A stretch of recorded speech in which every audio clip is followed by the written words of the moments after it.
This episode of the Game Over Greggy Show is brought to you by ProFlowers.com. My mom's birthday's this week, and you know what she loves? Flowers. Lots of people do. I do. Kevin does. I think Cool Greg does. Why not get the people in your life some flowers? There's Pro Flowers. You go there. Right now, Pro Flowers has a special offer just for our listeners. Get $10 off your purchase of $29 or more. This deal works on best-selling gifts like their 100 Blooms bouquet, a dozen red roses, or even their totally unique plant gifts. To snag this great deal, just go to proflowers.com and enter the code Greggy at checkout. Tim's ordered Gia Pro Flowers before. You know what she said? I don't know. I wasn't there, but I get they're still together. So when they got, I'm sure she liked it. It was probably something like, Tim, these flowers are wonderful. Please pour me more wine. Pro Flowers are guaranteed for 7 days of your money back. They have a whole bunch of things that are quality checks. It's great. So go to Pro Flowers, not Bro Flowers, proflowers.com. Use the offer code Greggy at checkout to get $10 off.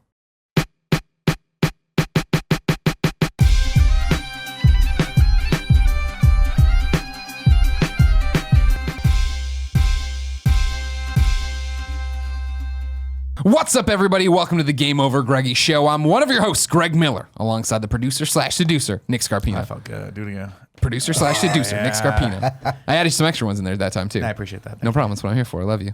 Love you, too. Over there, the pure one, Tim Gettys. Let Tim host. And joining him for the first time ever, joining his boys, the Dragon, SisQo. Yeah. I like how he comes with his own nickname already. Yeah, like, I don't have to make one up. Awesome. SisQo, how the hell are you? I'm great. Thank How you so about much for coming. Greg? I'm great. All right. Thank you for coming Nick? through. I'm well. Pure one? Hanging in Hella there. good, All man. right. Hanging All in right. there. Let's get it popping. Let's finally. It's been a long... The Dragon has come back to Kind of Funny. It's been a long time. You did the E3 Like with I us. did and there that, was Kev, Kevin, did you like in and out there. Did you like that? He's playing with the acoustics, as they say. Yeah, sounds good. Thank you, Kevin. So you did the E3 show with us years ago, 2 years ago. Yeah. Then you did Kind of Funny Live too. Yes. But now you're officially on a proper Finally, Kind of Funny show. for the very, very first time. And it's kind of ironic because, well, not ironic, but I really, just wanted to get in here and, be able to do. Well, we'll wait for that, but we didn't get to that part yet. No, don't do it. Okay, Yeah, we'll don't worry about we'll it. Wait. Yeah. Because you're a legit Kind of Funny best friend. Absolutely. A lot of people, they don't understand it sometimes, and like, Yeah. wow, how do you know SisQo? I'm like, oh, he likes Kind of Funny. Yeah, man, I've been following you guys ever since way back in the day when you were doing Beyond. And, Yeah. If memory serves, I think you told me that it was you were stuck in a video game and a friend tipped you off for strategy guides and said go to IGN. It was my my fiance. Ooh. Yeah, she actually turned me on to you guys because I was stuck on some game. It might have been Ocarina of Time or something. Crap. Yeah. I can't remember. And she turned me on to the site, and then I just kind of trickled over. I would see like you guys do like little segments and Sure. stuff, and I didn't know anything about the whole podcast thing. But when you would do your segments, I just thought you had like a kind of witty thing. You would get me to kind of chuckle from time to time. So I was just kind of started following you through the site. Yeah. And then, it got to, the Beyond. And then that's when I started, meeting everybody. Sure. And So here you it are. kind of grew to, what we have here. Yeah. All right. So yeah, man, we were following, I was following you, man. Thank you. You're a good man. I was following you long before then, Of course, I remember the thong song. That's We all what, do. that's what the ladies say. That's what the ladies If you didn't know, this is the Game Over Greggy Show. Each and every week, 4, sometimes 5 best friends gather on this table, each bring a random topic of discussion for your amusement. If you like that, head over to patreon.com/kindoffunny, where you can get each and every episode early, along with a bunch of exclusive perks and goodies and things, and Nick will send you some hair sometimes. Yeah, if you want it. I got lots of it. That's what you should start doing for your thing, where you trim it, and then it's going to be a good one. You do the card, the fan mail, and then you just tape a piece of hair to it. Say nothing and just put Nick!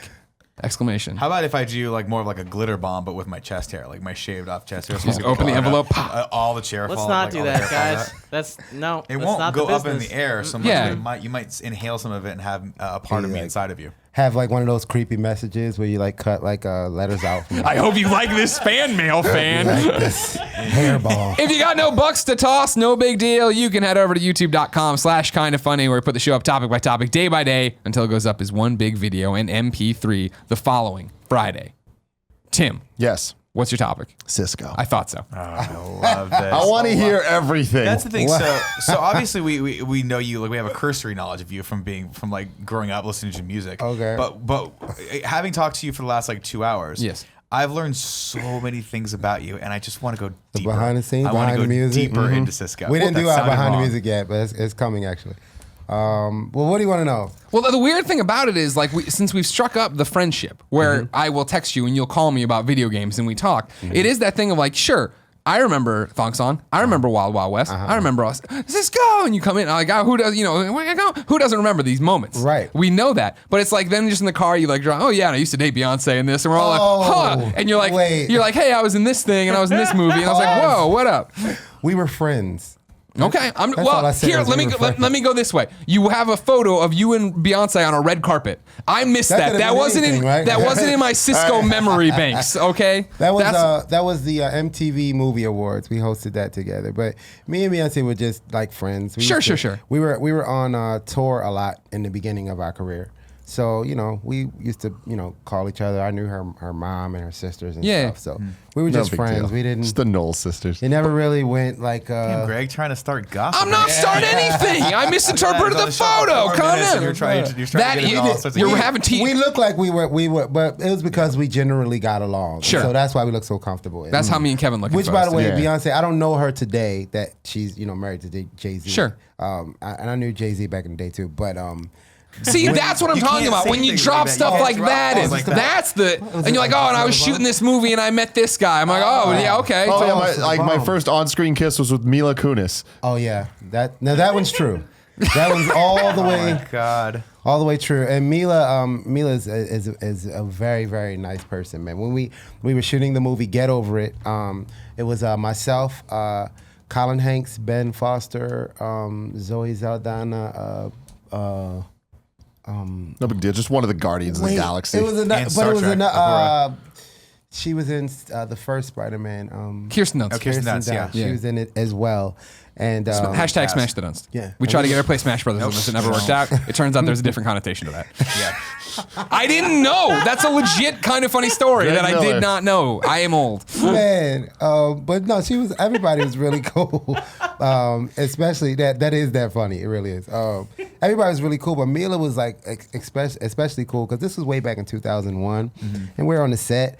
And we're just shooting the breeze. Was this when she was doing that 70s show? Do you remember if that was that? It was I can't remember what the right time. after that. Right after, okay. Or like I think it was like towards the end. Okay, because that show was huge. That's Yeah, awesome. and so she was telling me that she was shooting. She was doing some voiceover work for a new cartoon called Family Guy, and I was like, "Wow, is it cool? Is it funny?" She was like, "Oh yeah, it's really funny." I was like, "Man, you should give him a nod. Like, see if I can go, read for him or whatever." And she gets me a read, and so I go to read for Brian the dog, and apparently, Seth MacFarlane, the creator, apparently he didn't like any of the auditions for Brian, and so that's why when you hear Brian the So dog, it's it's just his like natural voice. That's fascinating. What a different world. SisQo is Brian the dog and a Family Guy. Yeah. Seth Green's in that show, right? Yeah, he's Seth Chris. Seth Green, Who's he? He's Chris. he does Chris. it's Chris. Yes, he said I got he younger drew That's fine. that inspiration from the Buffalo Bill from Oh, right, Silence of the Lambs. Yeah, God, yeah, you yeah. can totally see that. That Yeah. totally makes total sense. Wait, so, but by the way, that kudos to Mila Kunis because that made me respect her. I loved her from that 70s show, but then when she came with Family Guy, I was like, this girl's awesome. Yeah, and wasn't she not even the first one? No, there was a different What's her Meg in name? the first thing. The girl Yeah. from Mean Girls. And she speaks fluent Russian. Mila? Oh Can yeah, you that's imagine right. that? That's right. Like right before a hot kiss scene, she's like, can you speak Russian? And she just I'm like, that wasn't what she said. I think I might have said a curse word. Just offended all three people that we have Exactly. there. I'm sorry. I know Russian, SisQo. That's offense. not what she said. But okay, probably. so Absolutely not. So that sounds amazing. I want to know about the thong song. Wait, no, let's What go back about- though. I want to know because you blew my mind earlier when you were like, all this stuff happened to you when you were like 20, right? So I want to know. That was before. Well, you mean when I got into it? When you started to blow up, it was like in your early 20s. So I want to know how you Oh, well, got we- to that point. Like, walk me through some of the earlier steps that led you to being in Drew Hill. The led you SisQo to- timeline. Yeah, give me the timeline. Sure, I'll do the quick version. When we were 14 years old, we had gotten signed by a label, and us and Destiny Destiny's Child had gotten signed at the same. But what were you doing before? So what were you doing time. before that got you signed? You guys were performing locally? Like what was going on? Nah, we were only 14 years old, so around that time, like Boyz II Men and Jodeci. Were they looking to put together kind of another group like that? Like, nobody was looking for anything. Okay. It's just when Boyz II Men started singing, How Do I Say Goodbye to Yesterday? Fuck yeah. Next thing you know, everybody's like, everybody's trying to form a group and get under a lamppost and sing doo-wop, how do, Right. ooh, and so we were, some 14-year-olds that tried to do the same thing. I mean, it was attack of the, boy bands and groups, and everybody was trying to be a group, and everybody was trying to be a boy band. And so did you guys start performing like with locally? other people's things? We started performing locally, And you did the Baltimore? church thing you were saying too. I only sang gospel music because I didn't really look at myself as a singer because I was dancing. I was kind of known to be a dancer before I was known to sing because I only sang in church.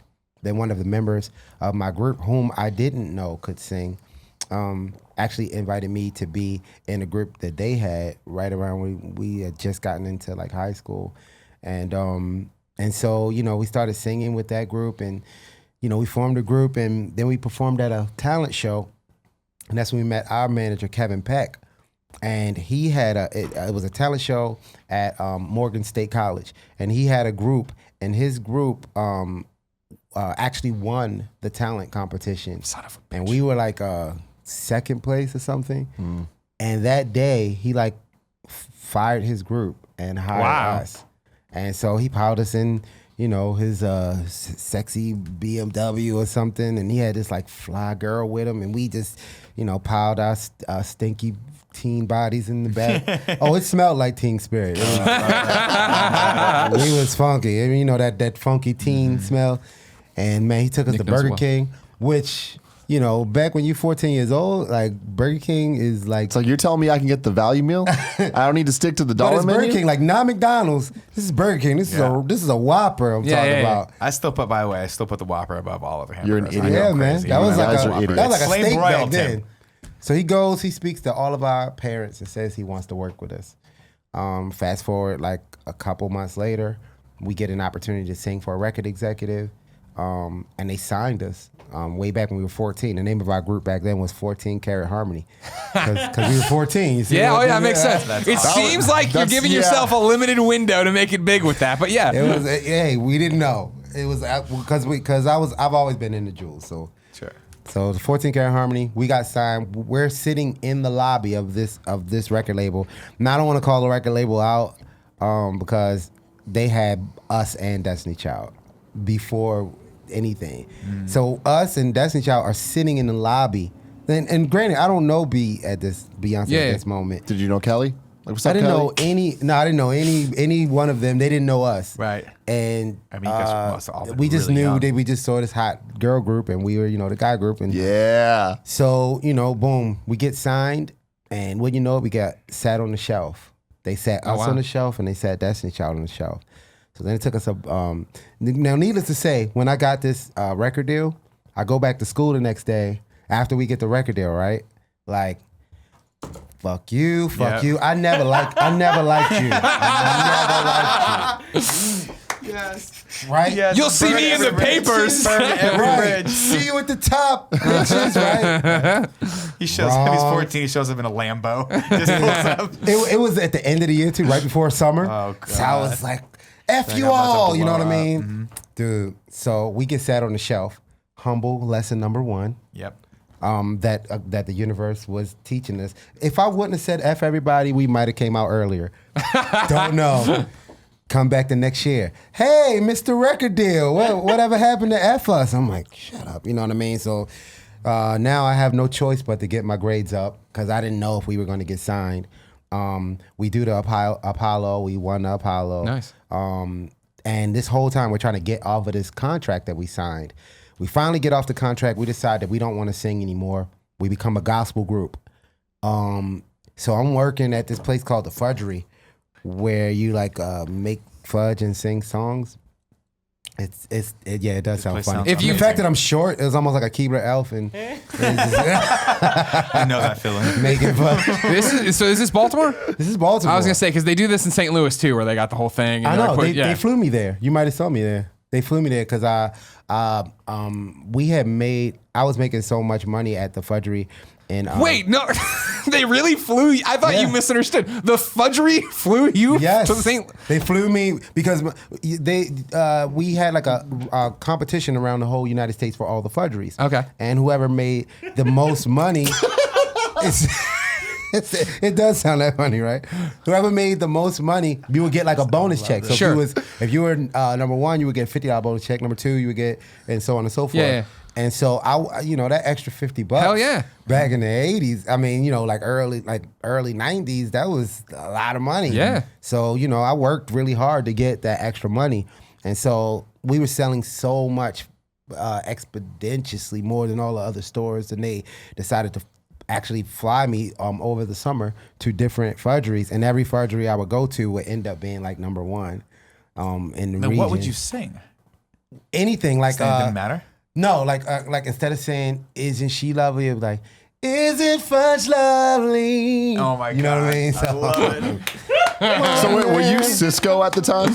Yeah, I mean, Like when did SisQo? I got that name because, my head's like kind of wavy or whatever. And, being in the inner city, whatever physical attribute you had would be That was like your your name. That's your name. nickname. Yep. Like, the dark-skinned guy's name was Black.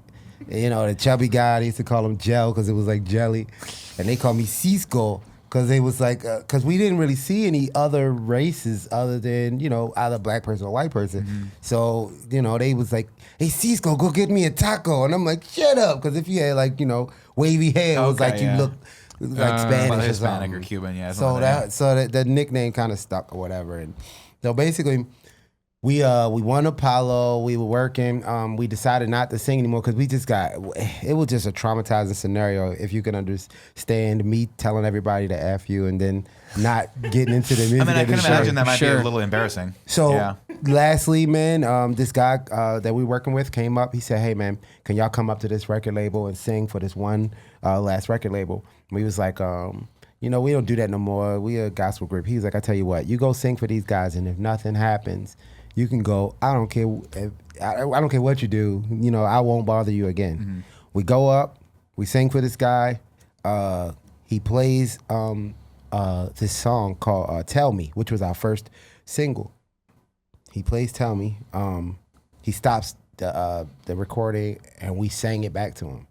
And like him and his colleagues is like looking around like, that was fucking amazing, right? So they go and they take like one of those pieces of yellow scrap paper. Yeah, like a legal pad. Right. And they basically wrote our contract up on that. Wow. And at the time, all of the other guys was about to turn 18, and I had already turned 18. So I was the only one that could really sign it without consent. So you signed it with a capital Q in SisQo? No, it's And you're like, the rest was history. I had to learn that. That came later. We used to practice our signatures though, so that's the thing. Practice your signature. It'll prep you for being a superstar. And so basically, we signed that. He said the guy was like, "Hey, do you guys like this song?" He was like, "Yeah." He said, "Can you see yourself singing it?" We was like, "Yeah." He's like, "Okay, on one condition." We was like, "What?" He was like, "You got to sign to my label." So it was like, fudgery record deal, fudgery record deal. In the back of your head, you're thinking, "Oh, those motherfuckers at that school Dude, that we'd talked shit already to me left the school. second time. That's what I'm saying. going back to that high school, and I'm telling them to fuck off." It wouldn't even matter because we had just graduated. Right. So it was like we didn't have to go. I mean, because remember when we first got signed, it was when we first started high school. Right. Oh, when we got signed again, we you were went through all of we high were school before you leaving. got signed Yeah. again. That's I crazy. had to eat humble pie, and that's why today I'm like much more humble because I learned at an early age. Sure. And I think that's just the universe's way of preparing you for success. Because man, it would suck if I was a dick now.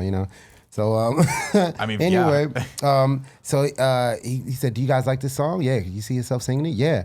He said, "Okay, one condition: you sign to our label." So we signed to the label. We recorded it that night for the Eddie soundtrack with Whoopi Goldberg. Yeah. Yeah. And, Yes. Oh my God. Yeah. And we got home, and then we had to find a name. So at the time that we got signed, our name was Legacy. But it was another band called Legacy, and also they thought it sounded too much like Jodeci, and they thought that we sounded similar to Jodeci, so that didn't really work. Then they was like, "What's that park that everybody drives around in the summertime?" We was like, "Drew Hill." He was like, "That's y'all name." I was like, "No!" I didn't want it to be Drew Hill because I hadn't really been anywhere except for Baltimore and the places that the Fudgery had flown me. Shout out to the Fudgery. Yeah. Please tell me there's going to be a story in this segment where you go to the Fudgery and just buy all the fudge. Dude, honestly, we were about to work together, and recently they've been like some of their shops have been closing. Oh. So they should. That's the power of not having SisQo anymore. They should have got with me from Jump Street. And, Yeah. You know, but man, we did that, and then a week later, they said that was gonna be our name. Dude, I was almost tears. Yeah. And it's just a testament to one of those things where your world is so small, and you don't really realize how big yet small the world is until you get into it. Sure. And man, it was like for us, everybody knew what Drew Hill was, but we hadn't. The world didn't know yet, Right. And it ended up, being, That's a great. cool name. Yeah, it's definitely great. So were you worried? You were just worried that it was too small town feeling, or that, Yes. that it just wasn't. I thought it was too small town feeling. It's like, when you're from a small town, I mean, you're not thinking about the big picture. Right. And all you believe is, oh my God, like, really, Drew Hill, that was the best you can come up with. But when, you're living on the West Coast and you hear Drew Hill, you're like, oh, that's fucking cool. That's a cool Yeah, callback sounds to where you dope. came from. Everybody right? thought that I was Drew, and it's a Drew Hill in like a lot of cities too. There's one in Atlanta, and there's one, and that's in Everywhere you go, you just Chicago. act like Yeah. that's their. Yeah. Oh, It's like yeah, it's your Drew Lincoln Hill. Park is the same thing where it's like, Right, that sounds yeah. like a thing where I'm like, I don't know where it is, but and anytime I see a Lincoln Park, I'm like, oh, okay. Right, It's never they the go up. Lincoln Park. Right, but it was really Druid Hill Park. Okay. Druid Hill Park, which is funny because we will always just say Drew Hill, and that's the way we say it in the inner city. The Druid was like left out, it was just Drew, so that's why how Right. we end up spinning it.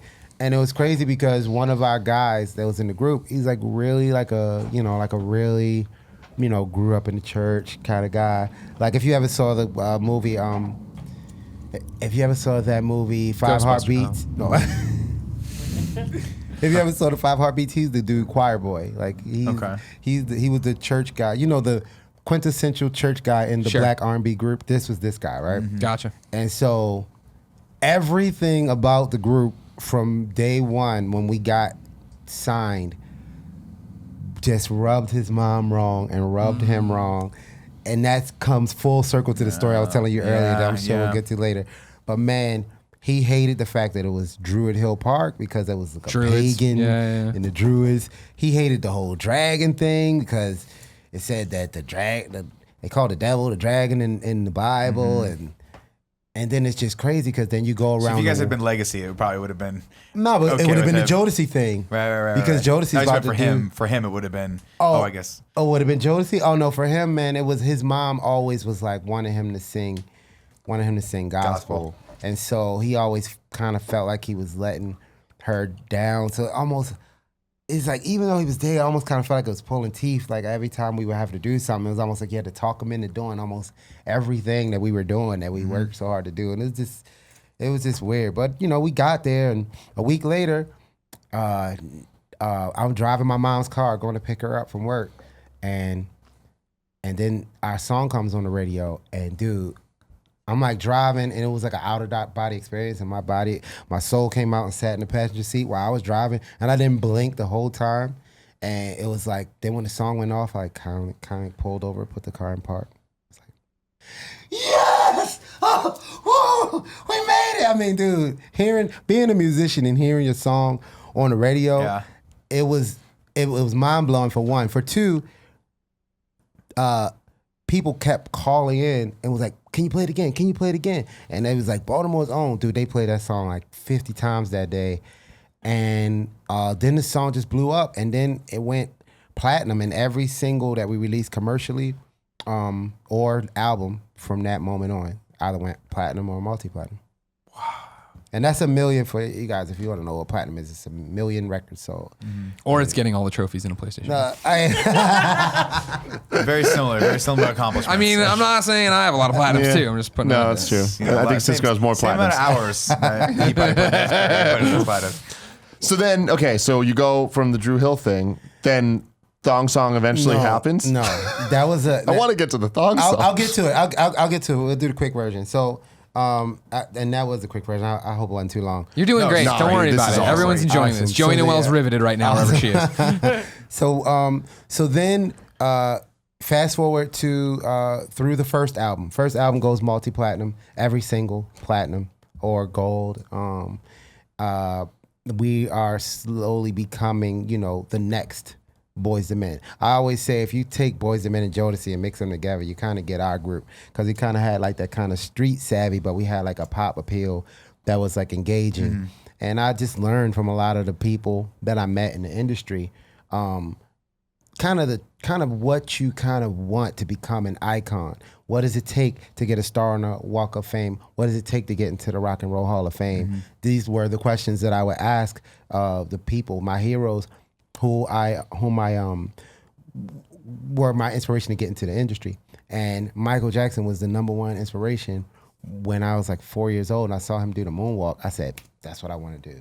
And so I basically like studied Michael, and I was just like, what is it that Michael does that nobody does? Why is he so popular?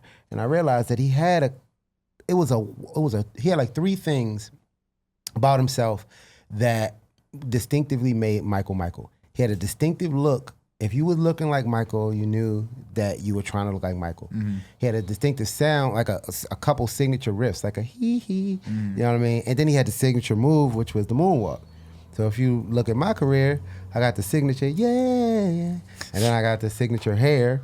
And then I got the one-hand jam, which is like my signature move. So I was like, bam, I'm on the track. And then it was ironic, and this was ironic. Michael Jackson, back in 2001, flew me out to meet him. And when I met him, for one, he was much different than you think Michael Jackson would have been. Yeah. His voice was not. What year was this? This was 2001. Okay, it's 2001. Okay. And he flew me out to meet him. And if you recall, that's when I disappeared. It was a mic drop moment for me. I met the person I was trying to emulate. It was just like, done. I don't have to achieve anything else. The guy that I wanted to be like wanted to meet me. I was like, dude, me, Justin Timberlake, freaking Usher, Chris Brown, we all doing our best Michael Jackson impression. And you fly me out to meet you, and everybody else got to fly to meet you, but you want to meet me. I was like, man, I guess I did the best Michael Jackson. That's awesome. Did you fly to LA to No. Neverland, He or? was working with Teddy Riley. Okay. Because Teddy Riley did my first single for my second album, and he flew me out there, man. It was down in Virginia Beach. Okay. And I met Paris, his daughter, wow. and Blanket. They were watching Bambi, and I walked into his trailer, and I was like, "Hey guys," and he was like, "Yeah, like my dad's Michael Jackson. Who the hell are you?" Right. You know what I mean? You know how many people walk in here every day and try to distract us from Bambi? No. Not in this trailer, dude. This was Michael's personal space, man. He was in the back of the Winnebago, and his kids were in the front of the Winnebago watching Bambi, and the lights were dim because it was close to their bedtime. So then Michael emerges from the back, right? Dude, I'm sitting there practicing what I'm gonna say to Michael when I meet him. None of that came out. Like, he came out, I was just like, "What's up, Mike?" So I gave him a pound, and Michael Jackson gives the most hood pound, like the, "What's up, man?" You know what I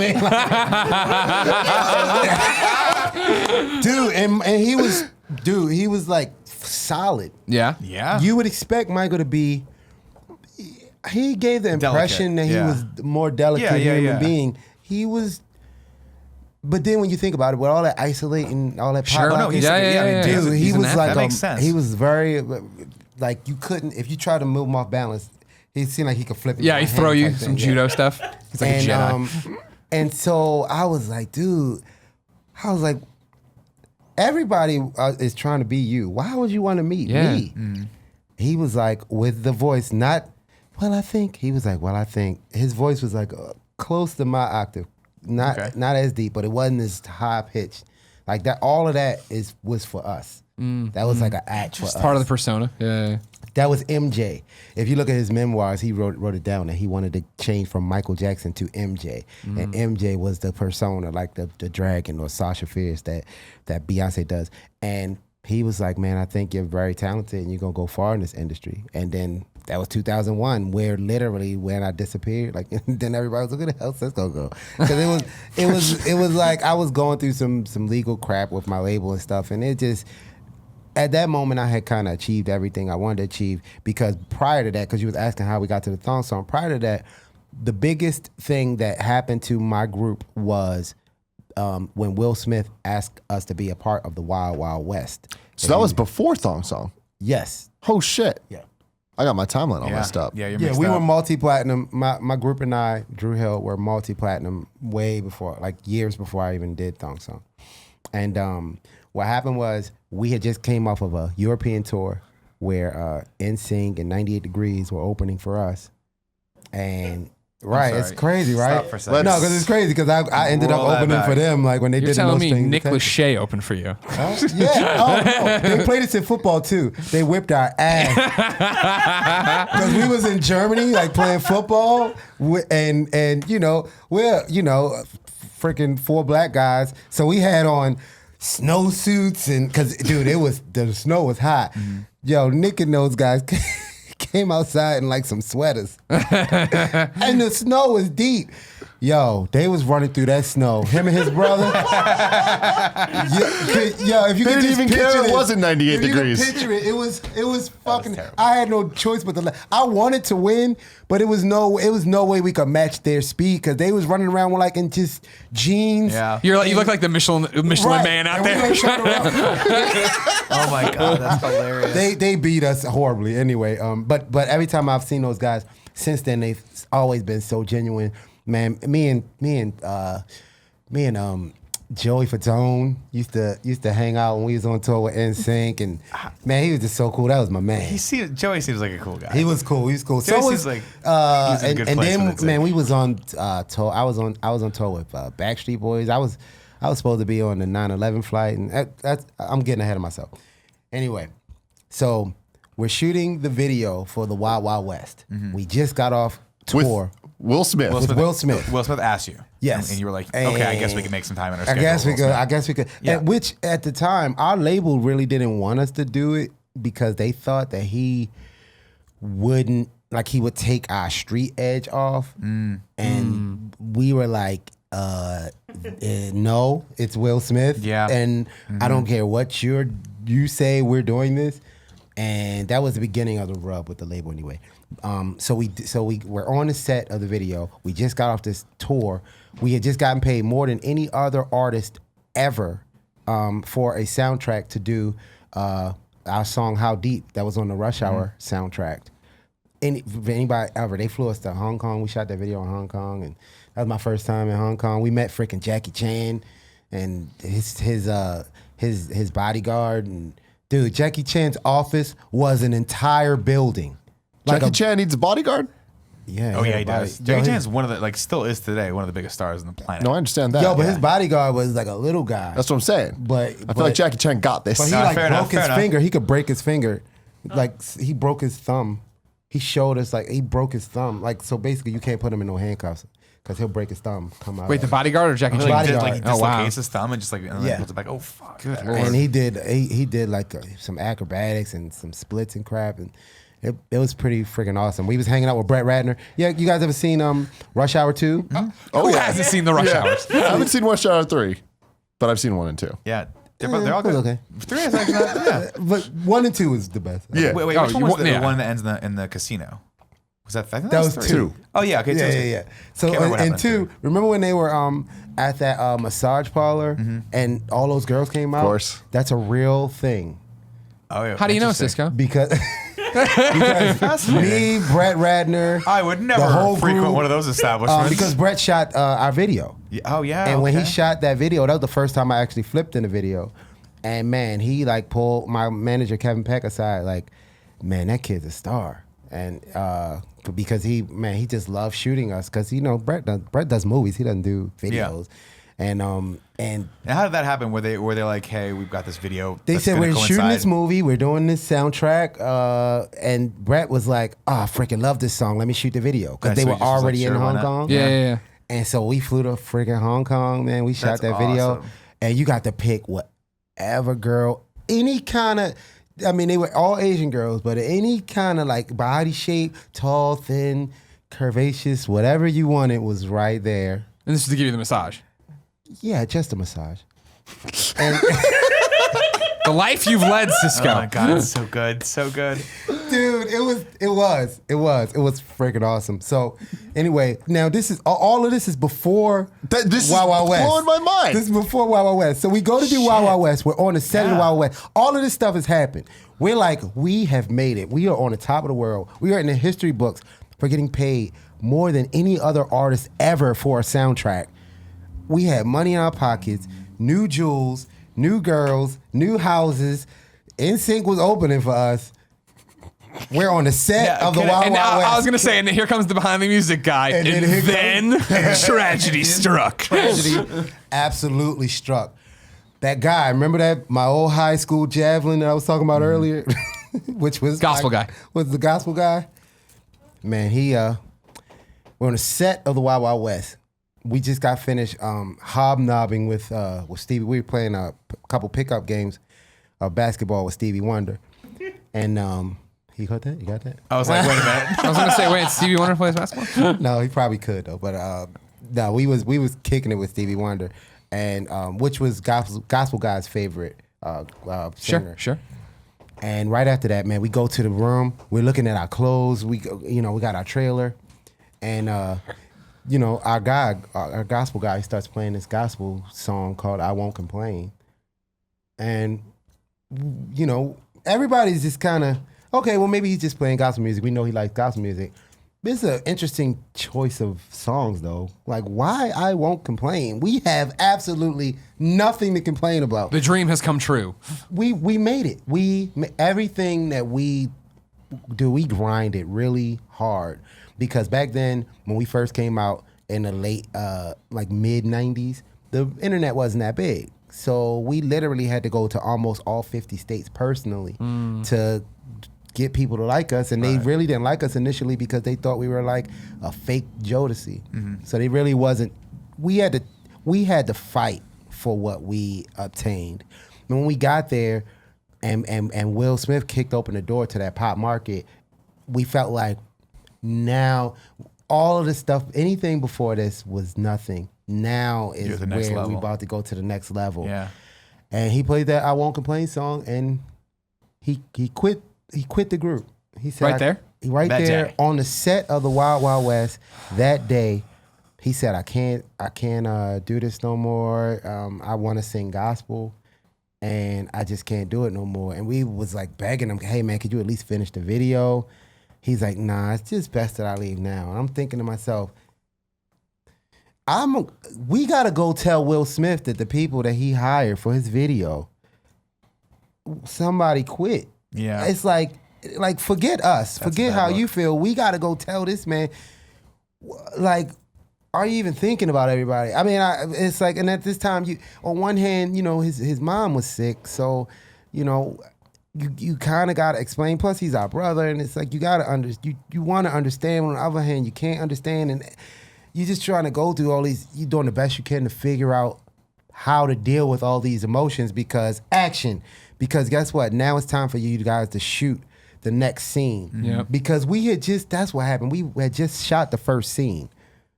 So he quit the group in between scenes. Oh my God. So if you look at that video of the Wild Wild West, you'll see in the beginning, it's like Will Smith and 4 guys. And I think Kumo D. And then at the end, it's Will Smith, Kumo D, and 3 guys. And if you look, my hat is pulled down like all the way like this because I was I was bawling. Yeah, it'll come out real soon. Kev is putting it up here for an Right. audio listener. I think eventually he's Right, going to see, move it to the that's- little See, TV. this is an edit. They edited me into the front of the video because I had to, and this is, if you look you'll see my eyes look a little swollen because I was crying, dude. Or not on that part, actually. Sure. Because- But this is what you're talking about. This is why he calls you out, SisQo, right? Yeah, to kind of SisQo, draw he attention. added that later. That Okay. SisQo. So it essentially went from being a Will Smith and Drew Hill song to Yo, see, there you go. That guy with the afro. It's going to be a close up coming. No, it's coming back. It's coming up. It's going to come up right here. The guy with the afro, he's got on some glasses. Yep, see right there. It can't be done. Right when we Okay. go, right after this, when we go, yeah, see that guy right there? Yeah. With the glasses on that was behind me? I don't know, Kevin. keeps Yeah, just see the guy with the afro on the far right? Yeah, that was yeah. him. Gotcha. So But this is that scene was a one. different edit because Yeah, he was yeah. a little closer in the front Gotcha. at first. looking- Oh my gosh. So he quits the group, and we got a finished tour. So now we started off as four, and now in real time we have to figure out how to deal with this, how to deal with our fans, how to deal with our brand. Internally, I'm dying because I'm kind of got like a little bit of an A-type personality. Like everything, I'm the kind of guy that, you know, if it's some forks and crabs sitting on the table, I'll straighten them out. You Yeah. know what I mean? and so you're thinking to yourself, how the hell are we going from 4 to 3? Right. How is this going like, to work? How is well, this gonna mainly happen? because the harmony. We Yeah, got so much exactly. harmony. Musically, that's what I meant. And yeah. it's crazy because one of our guys is missing now. He didn't quit. He took some time off to better himself. I thought you just meant he was missing. Oh no. You did a show and then he just disappeared. We're like, well, we gotta find him, SisQo. No. He wanted to do some self-preservation, so he left. But because we were so used to having to deal with 3, it was a lot easier doing it this time. But I'll tell you, man, in that moment, we thought I thought it was over. I was like, and the fans. I'll be honest with you, man. The fans were a little confused initially because they were like, "What is Drew Hill now?" Then, if it's, I knew you guys. I fell in love with you guys as these 4 guys. How can Drew Hill sustain without these 4 guys? Right. So it was like a little transitional period where we had to figure out what we had to do, and basically reintroduce ourselves, Redefine it, right? Redefine ourselves to our existing fans, but then. We were so big at the time, we were gaining new fans who didn't even know the backstory. Yeah. And that's when Thong Song came about because I wanted to do a solo album because Will Smith gave that awesome alley-oop to SisQo. He didn't have to do that.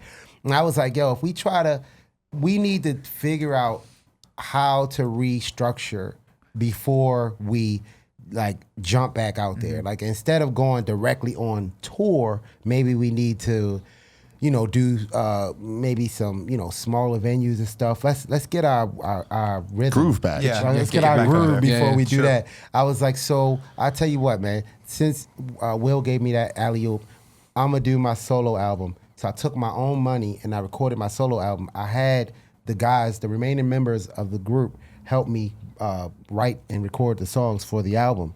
And then when I went to get my deal, I got everybody paid. When I got paid, I got everybody paid just to sit while I did my solo stuff. And then every solo video I have, like my group members are in it. Even the guy that quit was in Thong Song. Really? Like if you look at the Thong Song Is video, he just shaking his head? he's literally doing that. He was literally doing that. But instead of doing like this, he was doing like this. Okay. But he did look like. I mean, I don't know. So it's like disapprovingly approving. You got to instead see of it. like- I love that. You got to see it. Sorry, not sorry. You got to see when you look at the video. You see some guys on a. Kevin's dragging it over. You see some guys on a pontoon. Dragging it over. Okay. Nick, or Tim, you gotta stop. Yo, you see some guys. That was my daughter in the beginning. Yo, when you see some guys, they're like on this. What is it called? The lifeguard. Yeah, the post. lifeguard tower. And those 3 guys. Are your guys? I'll show you the guy that quit. He showed up for the video. I asked him, hey, you want to show up for the video? Everybody get a free trip to Miami. He was like, fine. Drag it on over, Kev, so we're ready when it comes up. It's coming. Unless that's too hard for you to control. It should be right when we get on. It's right, Right when we when you get get on to the the beach. That was supposed to be Usher, actually. I asked Usher to be in the video. He wanted me to fly down to him so he could tell me his idea for the video. I was like, No, I got the Usher, we idea. got the idea. It's the Right, thong it's song. I need a Miami beach. right. That's all we need. So that didn't really pan out, but it's all good. I love this so much. This is just the best video. Yo, ever Joseph made. Kahn shoots this video. So I want right. to talk about That's that. a whole nother. That's another story too. I We want to know about Joseph Kahn because I follow him on Twitter. And I he's a gotta tell you. fascinating Oh dude. my god, I gotta tell you this story. Nobody knows the story. Out of all Here the it comes. guests, I want to get him. Here it goes. Wait, it then goes there, and then I think it's right after this. I did You're the so one flippy. hand jam.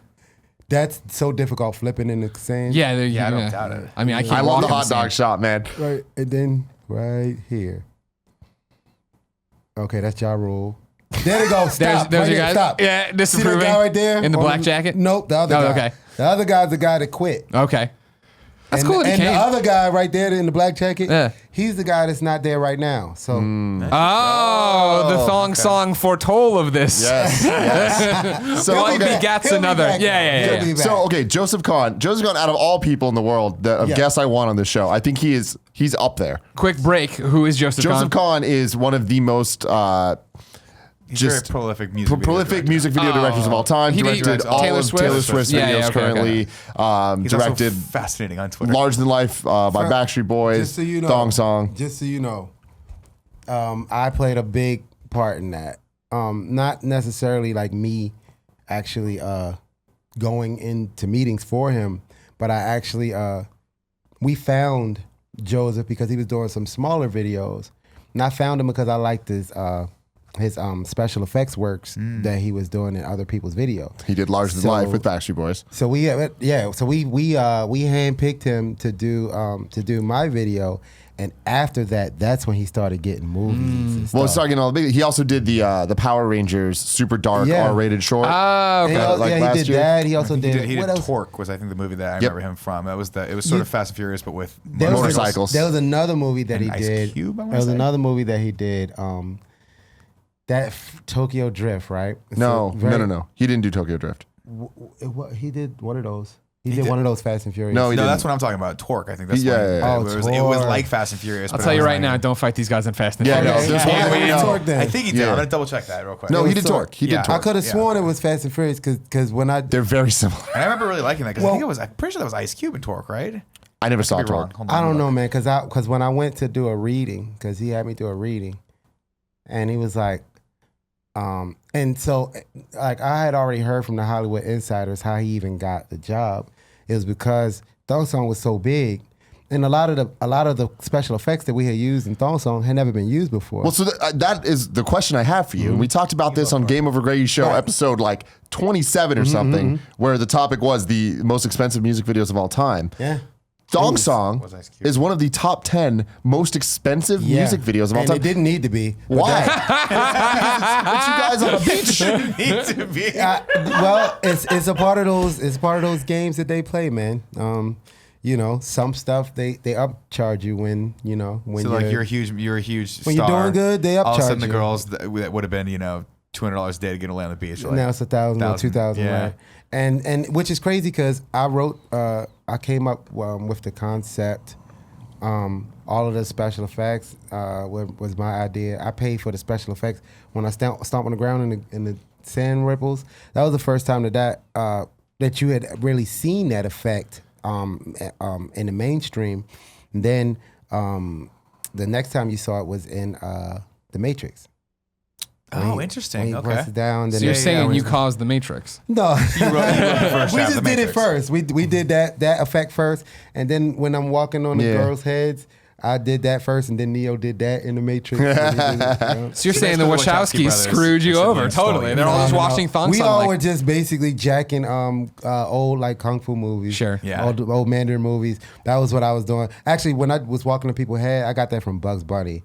Like I saw Elmer Fudd chasing Bugs Bunny on top. Like, oh yo, he's running like right on the crowd, and they're not even paying attention. Like not even happening. Right. I just thought it was funny, and it worked out because my 4-year-old son is like his favorite part when I'm walking on people's heads. And then when I stomp on the ground and the ground ripples, it's like that's his favorite part. He tries to stomp and make the whole house rumble. That's cool. So, Yeah, man. So he quit on the set of Wild Wild West, and then I decided I said, man, we need to capitalize on this opportunity while we figure out what we want to do. Really, I was doing the best I could to buy some time for our guy to come back. Because it seemed, like I said, he was in the video, so it seemed like he just maybe needed a break. Sure. I was hoping it's a tough lifestyle you guys were living, right? I was hoping that he just needed a break. Yeah. And so I ended up, doing my album. Made sure everybody, got paid. I made sure everybody had writing credits on my album. And then when it came time to do the next Drew Hill album, they weren't ready. The guy didn't want to come back. So I did my second solo album, which I didn't even really want to do. Is there tension at this point with the Drew Hill guys who are still with around? us? No, not with us. We were all just. Well, I guess it was tension. And look, we all would. I was very reluctant to do the group without all four of us because I felt an allegiance to our guy because he was the one that brought me in. So when he quit, I felt like I was like not being a loyal friend to him by doing the group without him. Mm-hmm. So that's kind of how I ended up doing a solo album. I never wanted to be a solo artist. I always wanted to be a group. I wanted to be like the next Jodeci or the next Boyz II Men. I didn't know, I didn't have any solo aspirations. It was almost like a necessity. It was like, yo, like the universe was saying. I mean, I have this saying. When it comes to being a star, right? Sometimes people have the gift of being a star, and then you got people on the sidelines that want to be a star. And then when you ascend into stardom, some people can't breathe when you leave the Earth atmosphere, and they got to go back down. Well, it's not. I mean, it's not all it's cracked up to be. I mean, I would imagine it's not, dude. Like, I mean, hey, I can't. There's a lot of pressure, and there's like even today we were walking across the street. And a woman pulled up in a car. I was like, "What's up, SisQo?"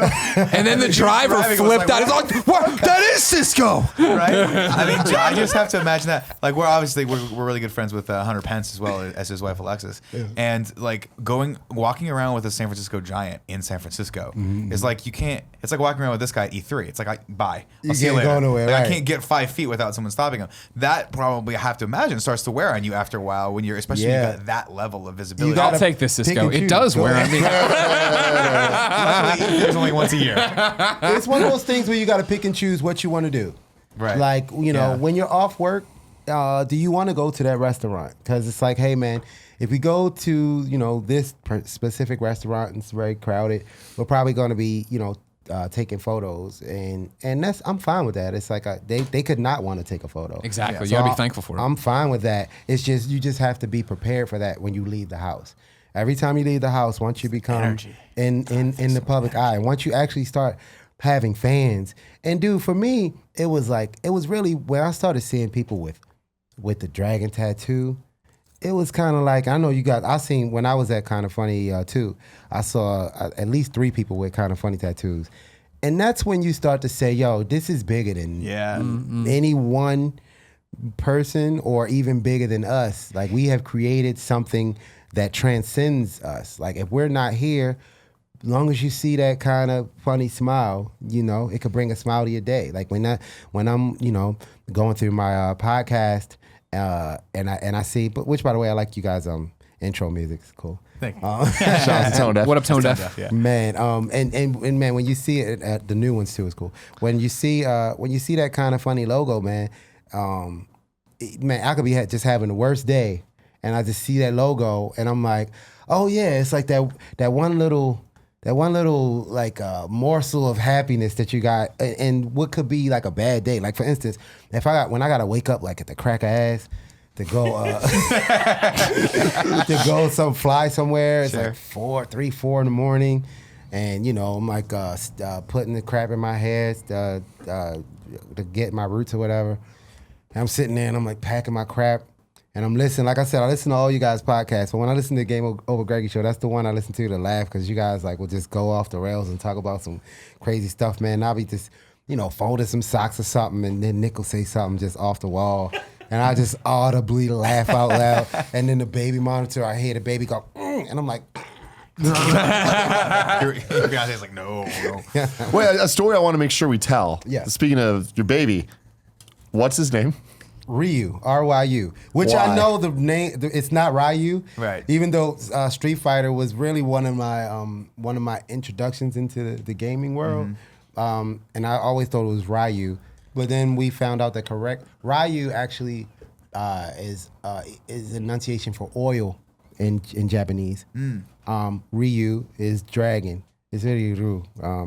And ironically, man, me and my now fiance were about to break up because of, me just being a typical douchebag, and we had that that kind of last goodbye, goodbye dance, and man, when I got a couple weeks later, she was like, I think I'm pregnant, and I was like,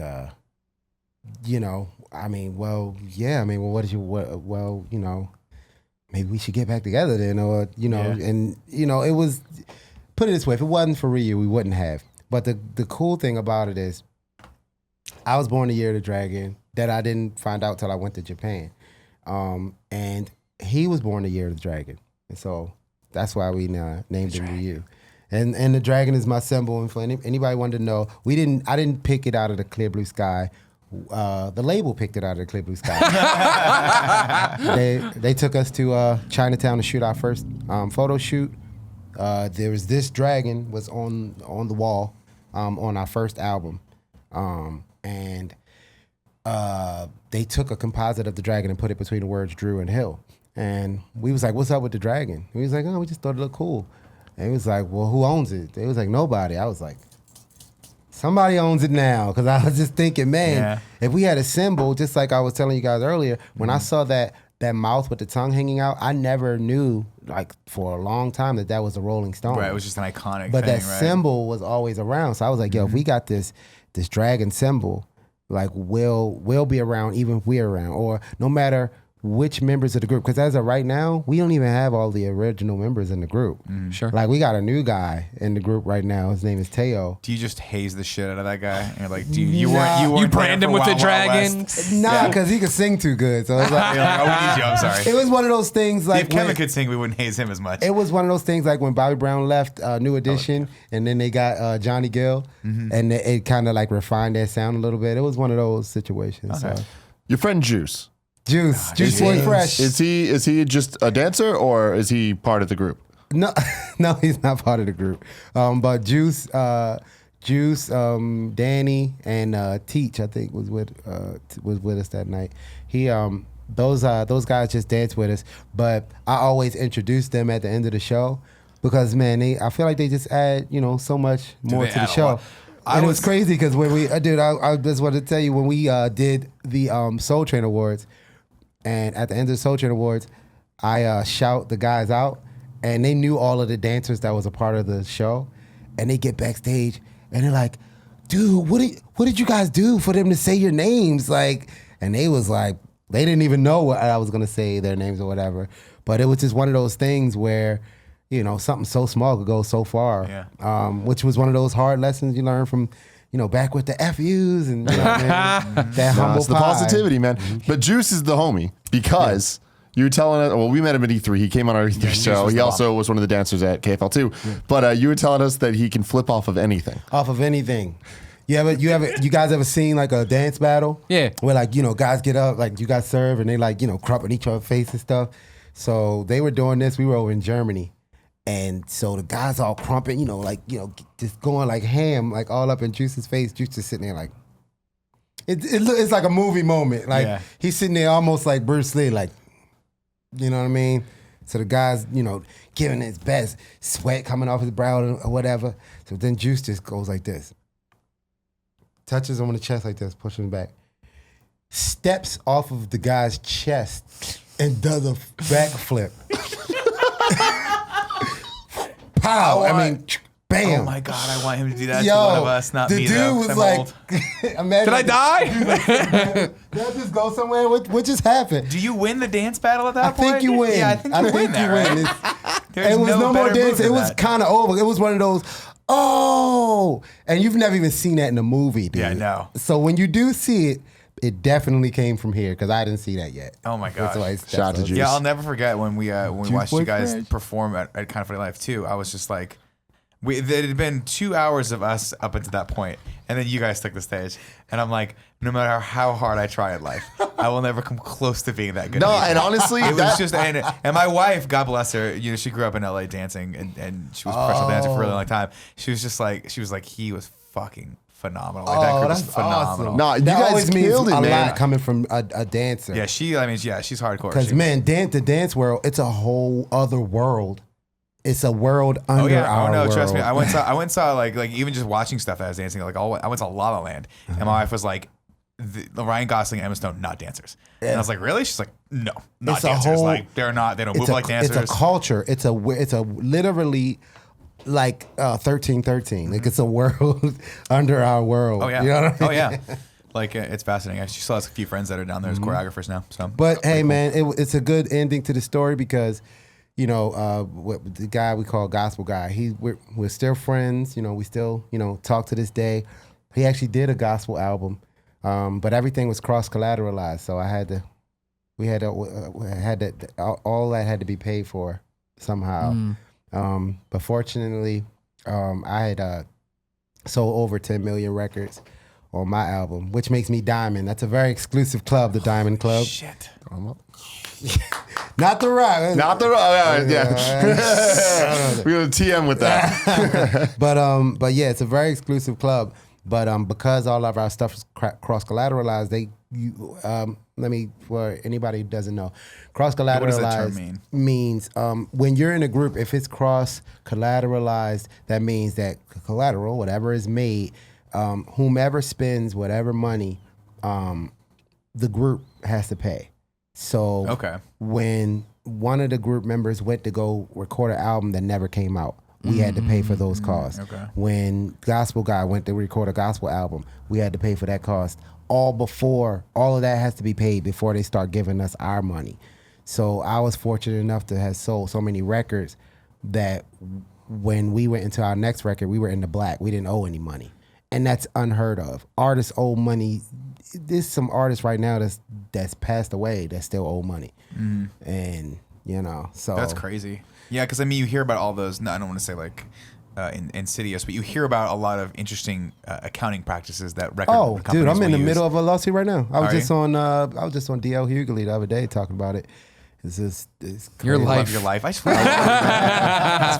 DL's cool. Earlier you were I talking about- shouted you guys out though on Really? TMZ because we broke the fake SisQo story. Yeah. Or we were That's actually awesome. we didn't break it. We were the only one to have SisQo live on the morning show I talk know, about it's so it. awesome. Oh You no, were that telling was me- breaking. That was breaking. You were telling me about the Wild Wild West video, and you were just like, yeah, we were just there, and the DMX was there. Yeah. And you just like started naming all these people, like, DMX drove DMX and Eve. Eve is my actual ex-girlfriend. And, really?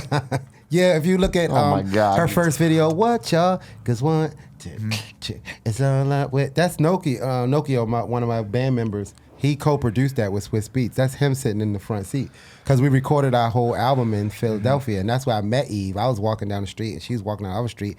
We both had blonde hair. And to anybody, if you want to know how to get a girl, make them laugh. I walked over. I was just like, huh? She was like, she laughed. I was like, I got her. Can I get that number? And so, And that What's was up with like, DMX though? DMX is the person you see is exactly That's who DMX DMX. He's giving it to you at all Yo, times. my dog. Yeah. What's up, SisQo? I mean, that's like really him. Like That makes me so happy. he's never not that guy. That's He's awesome. always that guy. Which, by the way, Nokia, once again, my group member, was co-producer. He's the other guy that was standing next to me in the DMX video. He was the guy standing next to me is that's Nokia. He co-produced that too. Two things for you before we switch topics. Yep. Number one, thank you for Kind of Funny Live too. Oh, You coming that was out, you awesome. performing. You flew from Vegas that night to come there. You had no rehearsal time. You just came out and killed it. Then you did the Pokemon song. Oh, I became a Pokemon fan that night. Yes. What I've talked about so many times is the fact that Kind of Funny Live to obviously the lion's share of planning's on Tim. Nick helps out, and then it was me and Colin way down low on the totem pole in terms of responsibilities. And so I had totally been like, oh, there's these cool. Announcing the studio is going to be the big moment that everybody will remember. Totally taking for granted that not everyone can text SisQo all the time and is friends with SisQo. Yeah, so when it's I a got weird home, world. I got home and opened a beer and I went to look at the hashtag, and the fact that all the responses were like, what the fuck? SisQo, Andrea Renee's like, SisQo's on stage right now. Danny O'Dwyer had a video of Dan Reichert like looking like this and looking back at the camera of just in amazement. I was like, oh right, like no one really understands how close we are with SisQo Yeah, until he man. comes out and goes No, crazy. that was awesome though. Like what Greg was saying. Like, thank you for And you that. did a great edit too. Thank you, man. Thank you. I saw Thank it. you. I even got my girl to watch it, and that's 2 hours. But it was so entertaining, though. I was very impressed because there was a lot of show. You guys didn't see all the show. If you weren't there live, it was like even longer than that. And the way that you streamlined it and just all like everything that I thought was really cool, and some of the stuff that I didn't even see that I thought was cool was all in it. So I thought you did. Thank you, Good man. job, man. Thank you. I It appreciate almost broke Tim. It did almost break me. It did. almost killed him. But I mean, it makes it worth it But it was when, worth it. like a couple weeks ago, you text me like, dude, I'm just starting to watch Kind of Funny Live 2. I'm a little late on it, but I got some time. And you're like, good job on the edit. And then 3 hours later, at 3 a.m., you're like, dude, I just finished it. And I'm like, you watched the whole thing? Like, that's fucking awesome. But again, for at number 2, like, we were working on it and we were like, all right, can we make this date work? And you're like, I can't. Like I'm in Vegas that day. Like there's no way. And your manager was like, there's just no way we can get you there. Be like, I gotta make it work. We gotta make it work. Yeah. And you're like, I could fly in. And so we had a whole backup plan of what if your flight got delayed, and we just it would have just not been you there. It would have been just us doing like Pokemon or whatever. We changed clothes in the car on the way. And then so you get there, no practicing, no rehearsal, and like you guys came out with I didn't even know you were gonna have dancers. Like you just came out with dancers.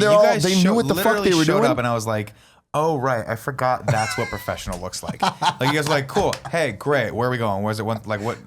And I'm like, there, boom, did it. Peace, one picture, and you were out. But more impressive was than that. amazing. because I think we had like another flight. You had to get out that night. Yeah, Yeah, exactly. But the most So many people impressive came down and thing- they were like, can I get a photo of SisQo? I'm like, no, he had to go. He's He's already gone. I'm No, sorry. But the most impressive thing to me that I don't think anyone will know because it's such a random, obscure thing. If you watch Kind of Funny Live 2, the thong song is not just the song. It's the thong song first verse, and then it goes into this PlayStation remix. right from Grimecraft. Grimecraft did a PlayStation thong song remix that's in that exclusive just for this there. Yeah, That Kind of Funny Live 2. just for that, Then yeah. it cuts back to that. So you guys danced to a song that you've never rehearsed to. Like that was just, you guys just came out and fucking nailed it. They heard it on my phone on the way over. Like, Jesus.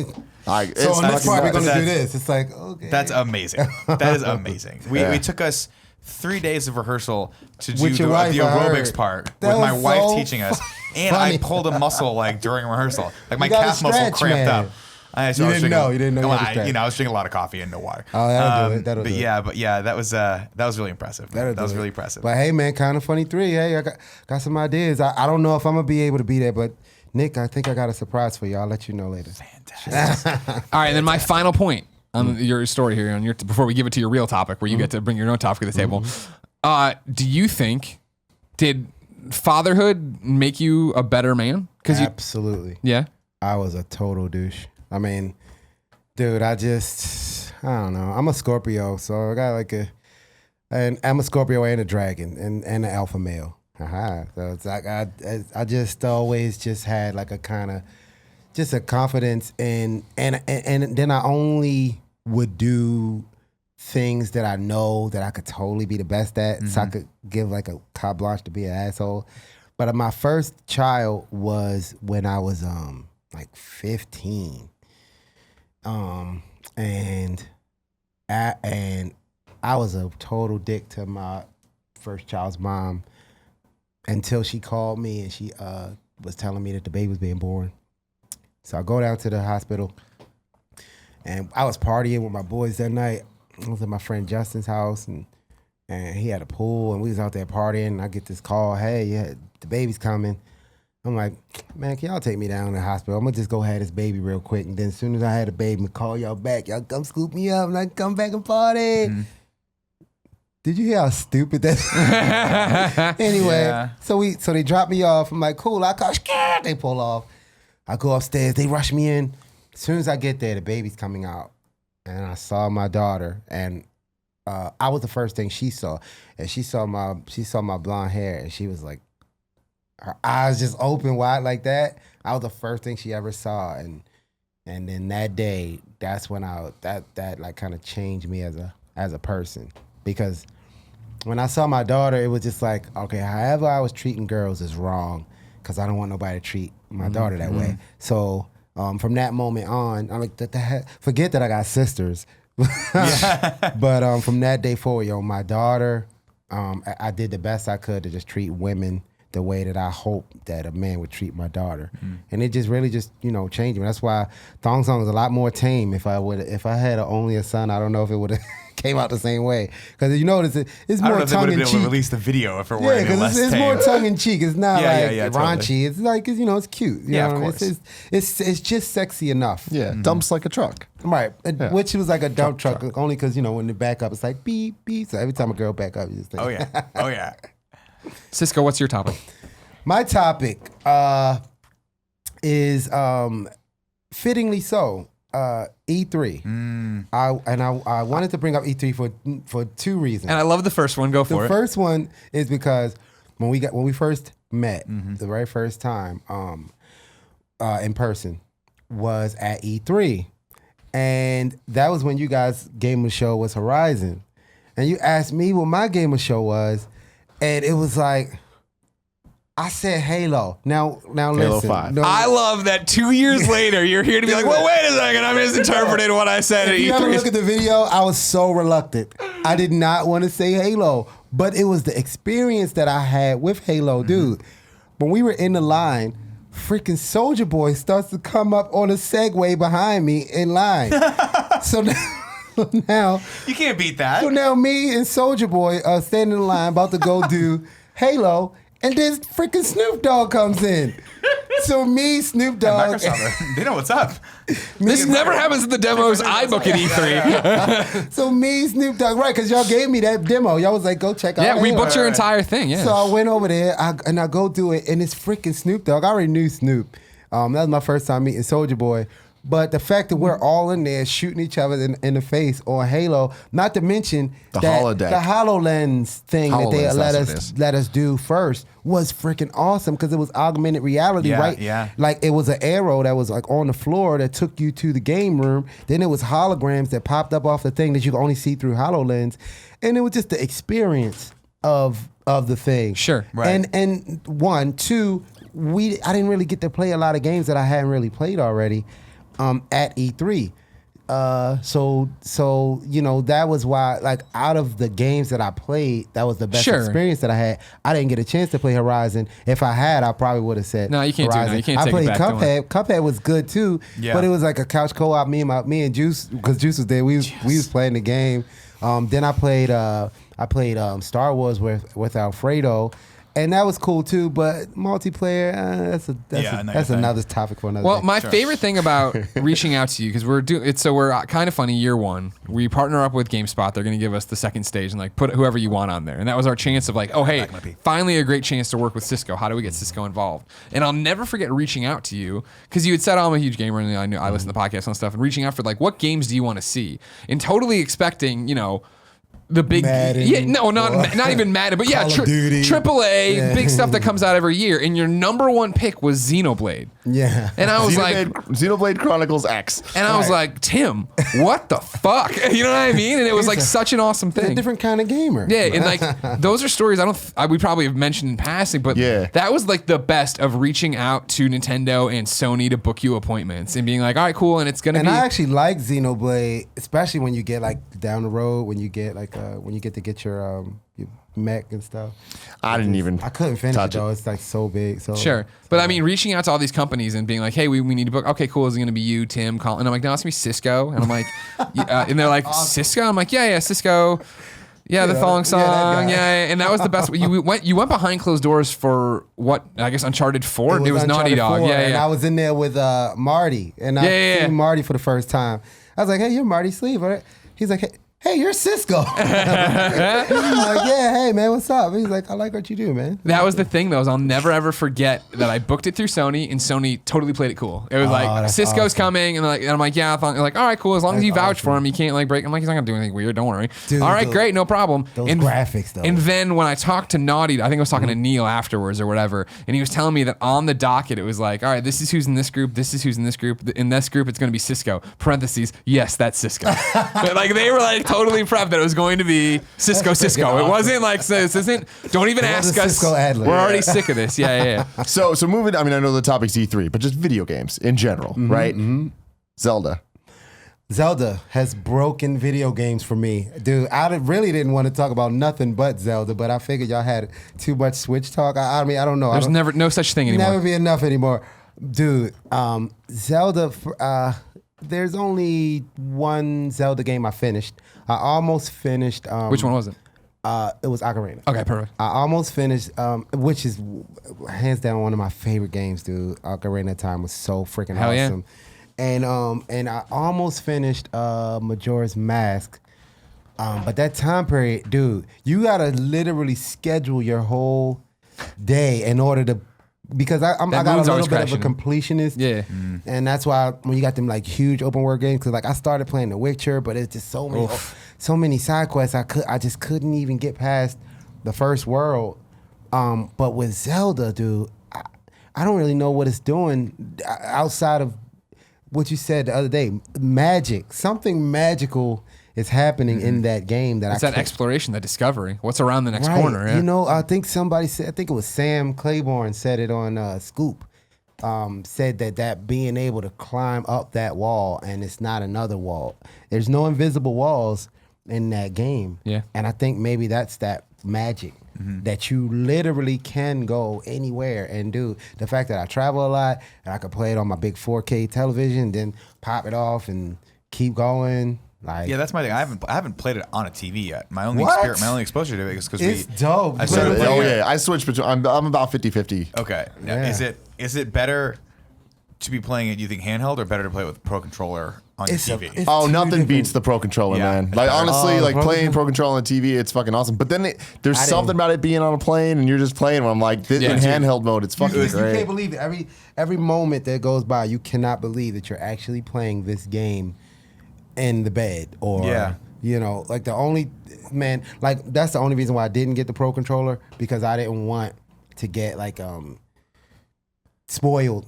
Yeah. And I'm like on the Then road. going back and forth. That Right. was my thing, because for me, it's mainly a handheld. So I was resistant to the Pro Controller. And now that I have it, I love it. But I still, like, to what we're talking about, you know, we're recording this right after coming back from PAX East. And going to PAX East, that 6-hour flight, that was the shortest 6-hour flight I've ever had. I Because know. I was playing it, and I got 3 hours in, it was like, oh, the battery's on. I went up to go to the bathroom, came back, plugged it in, and then we were landing. I know, dude. They need to do a commercial. Nintendo needs to do a commercial saying something like, Nintendo Switch,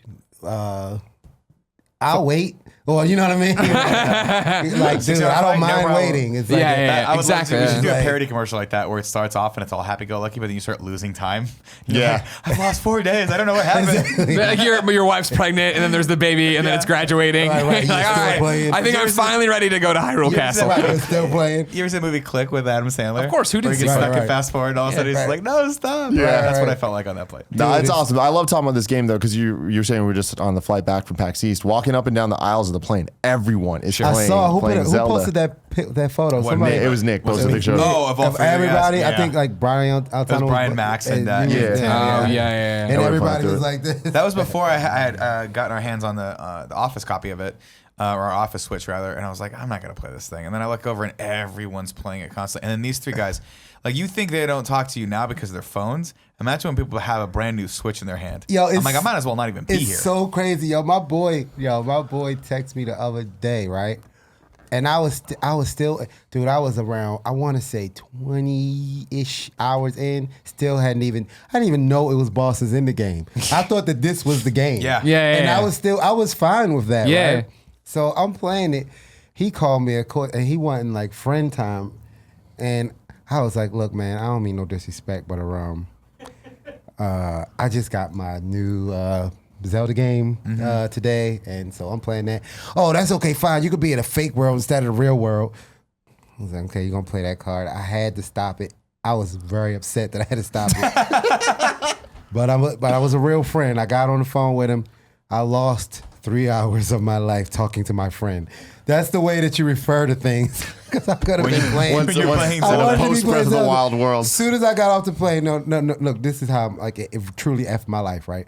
As soon as I got off the phone with this guy, I'm like, mother. So I'm like getting back on the game. It's 3:00 in the morning now, right? I'm playing until I don't really know I'm playing anymore. I missed my plane. Oh, You're kidding me. I missed my plane. I had to catch a whole nother plane the next day, which was fun for all because, you know, I had to get home and hear my fiance's mouth. It was good times. Good times. Yeah. hey, Kevin, make a note that we should call this topic Zelda's effed SisQo's life. 'Cause that's a pretty good one, yeah. I mean, it's starting to Zelda slowly. Breath of the Wild. Well, how far are you in it now? Without spoiling anything, how far are you in the Without spoiling game? anything, I have fought two bosses, which and I just finished the second boss yesterday, which that was the only one that because I couldn't really figure out this guy's rhythm. You know what I mean? Like to me, it seemed like a lot of times when you mess up on a game, it almost seems as if, okay, you know what, I could have did that better. Yeah. But man, that freaking jump button on the top. And then I found out later that Nick just found out today that you could switch. That you could. But now I'm like, nah, Jesus. Nick, you got to get on brand with this, all right? I'm so sorry, guys. I apologize. The switch is Next here time for you. I'm in there. I'm in there. I'm a convert. I've switched over to the converted. I love that this snap is going to be the new Beyond. Yeah. Dude, it's so crazy because it works. And every time somebody says the word, they feel like they have to do the snap. snap. And Yeah. it's just crazy because, Juice just got his today because it came in the mail, which was really mine. Because mine came in the mail, but we were leaving that day. Can't have So of course, my fiance went to stand in line. Thanks, boo. To because she knew if I stood in line, it would have been like crazy. Like, Yeah. snap! You know what I mean? Which, by the way, that was snap. That was right. See, you about to do it. He's trying. He was trying. Your He was trying. Kevin is trying. He thought it was right. he thought we said the other word, but no. And right, you saw that. So man, she stood in line because we called ahead. I said, "Hey man, I'm here with Kinda Funny, and could you think you can get me one of those switches?" Anyway, I didn't say that. She said it. Let me stop. I didn't say that, but I did say something to the effect of I had to go see y'all. So I kind of like low key like name dropped y'all. I like how you name dropped us. They're like, It worked. excuse Did it me? work? Oh, it worked. all right. She only had to wait he only made her wait a little while because it was a line, and he didn't want to look like all bougie like this, Sure, cute sure. girl jumping the whole line, Right. with these people out there with blankets and stuff Sure. on in Minnesota. But man, she got there, she got on the phone, and she just taking her sweet time. So, babe, do you want the something playing and the DLC? And I was like, they upsold you, didn't they? I was like, I got you the protection plan and the screen protectors. Right. Unfortunately, I did want all of that crap. So No, it's perfect. yes, I want all of that crap. Dude, my wife knows at this point if she's buying anything for me, get whatever the most expensive version of that thing is for me. Because exactly. I'm not going to be disappointed. Like, because then there's no place to go. She knows if she gets the medium version of it, whatever it is, if I don't get the screen protector, I'm going to like just think about that for the The rest of my screen life. protectors suck too because it's like a bubble on the top of mine. Oh, can't do that. No. Nice. That's why And I roll I've unprotected. been massaging that bubble. That's what she said. Let me say. I've been trying to get that bubble out of there. It's not going anywhere. I mean, it's like right on the top rim. It's just whatever. But you know, I hurried up and got a screen protector because they said that people's switches was scratching getting their scratched, screens, whatever. yeah. But anyway, like I said, I had that one switch that was coming to the house. I literally tried because I had missed some clothes. So I was like, I called Kevin. I was like, Kevin, you know, some of these clothes didn't come. I might have to stay and make sure I get these clothes because you know we got a lot of shows and I got to get all these clothes. Yeah. And Like, he's man, like, get your "Nope, butt on the get your ass plane. on the I was like, babe, he's making me get on the plane. Fine. If you don't want us to have the clothes, then fine. Because really, the real solution was bring your ass to the show. Right. We can get the clothes shipped and you can wear the other outfits that did come, and then you can get the graphics shipped. Of course, I didn't want to hear that. But we left anyway, so she was fortunate enough to get me the Switch, and then I actually got the Switch with the 2 colors, because initially I got the one color one. Then I found out that this 2 color one matched my my Louis backpack, my Olympic Louis backpack. Can I go grab it to show the people? Absolutely. He's referring to his Louis Vuitton backpack. We just call it Louis, you know. Yeah. They're not name dropping. They're not making a big deal about it. First name. I remember you tweeted a picture of it out where it was First like name this Louis. dope I got ass- my Switch in there too. Thanks, Kevin. Thank you, Kevin. You're our Kevin. your I got LV. my Switch in there too, because I gave my case to Juice. I gave my case to Juice because my other case was late. Yeah, that I was had like happening a here We had too. that issue. I had a really cool case that's supposed to be there tomorrow. You're just freeballing it in there? There's nothing. You're not wrapping in a t-shirt or anything? Yeah. Oh man, no. He's in No. the I t-shirt. wrapped mine in a t-shirt and an Because old like remember, gym I got shirt. the screen protector. You're not afraid of anything. I haven't actually. Oh, the hung other way. this. There we go. Oh wait, we I got see this. what Right? Yeah, put up the kickstand. Kickstand. Oh, that's the kickstand. There you go. Blam. You don't know what you're doing with yours. You gotta Well, start there we go. experimenting. Look at that. Perfect. Yeah, That hold is That's pretty amazing. that is actually. awesome. Yeah. Pretty yeah. serendipitous. I'm not Yeah. gonna lie. Yeah. So it's like, if you're trying to be sexy with some girls, right? And you got your video game to play. You know. Nothing There's only sexier one than way. a Louis bag and a Nintendo Switch. Nintendo Switch. I've been saying it for years. All of a sudden, hey, I got 2 controllers. I got 1-2 switch. You know. Yeah. Yeah. Yeah, Don't put- want to play with my Wii sounded so Yeah, good I at the know, time, I want to yeah. play with my Wii. but it just didn't work. So you had to switch things up. I mean, yeah, but still, want to play with my Switch? That doesn't sound very got good it, either. got it. Yo, see, you do it like the girls, man. You can't do it like the girls. It's only one snap, man. So you are a big star. Everyone knows you like video games now.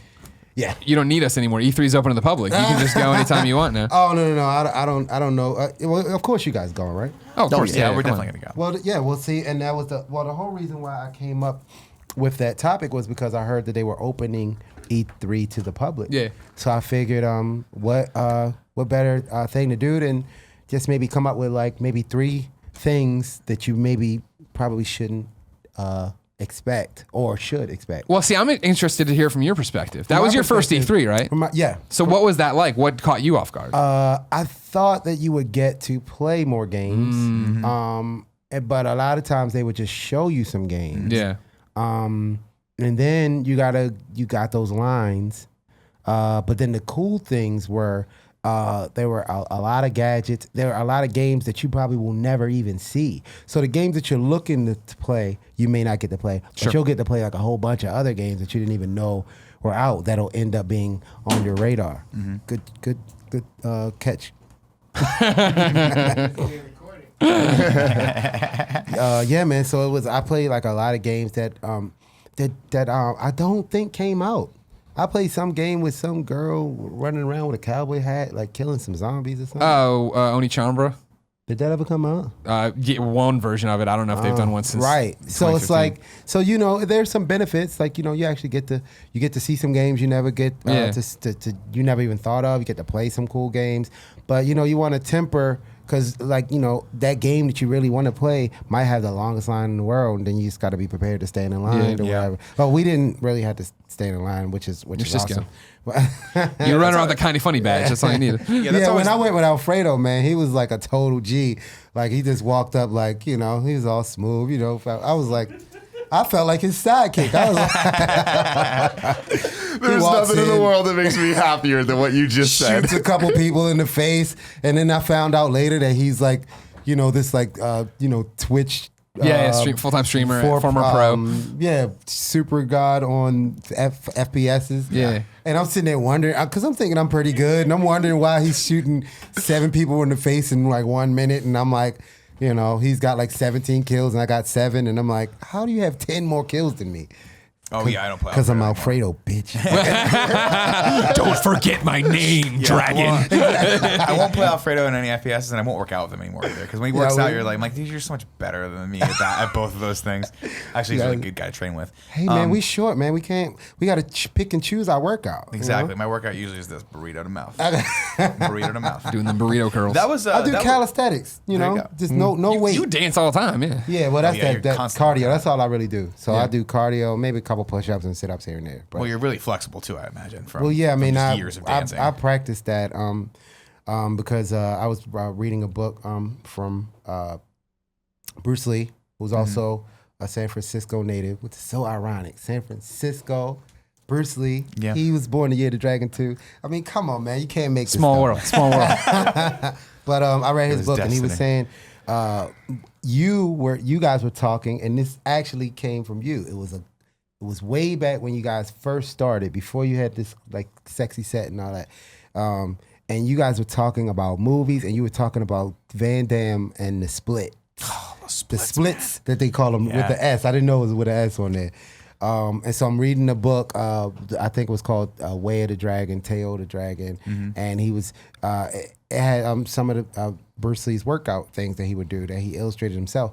And he said if you want to learn how to do a full split, you got to try to get down a little lower, like every day. And so I can get like about this close to the ground. That's so impressive. I can't get all the way though. My split looks like a triangle. It's just, it literally is just like a nice isosceles triangle. It's very impressive, especially as guys. We're not flexible like that, but like the fact that you can still, like, you can do a split is very impressive. It's close. It's not a full one yet. It's not the full close Van enough. Damme. It's not Van it's not a Damme- full tee back to the floor. Dude, yeah. Like- Van Damme did like an inverted split. Like, remember, I think it was Bloodsport. Not Bloodsport. It was more Right, he did it when on he did chairs, that- but it was and the dick would just start sagging into the ground. And I was just like, man, fucking damn, man. Van Damme. He's a guy. He's one of those guys that just like, Yeah, I would man. love to hear his life story. Because that Yeah. motherfucker.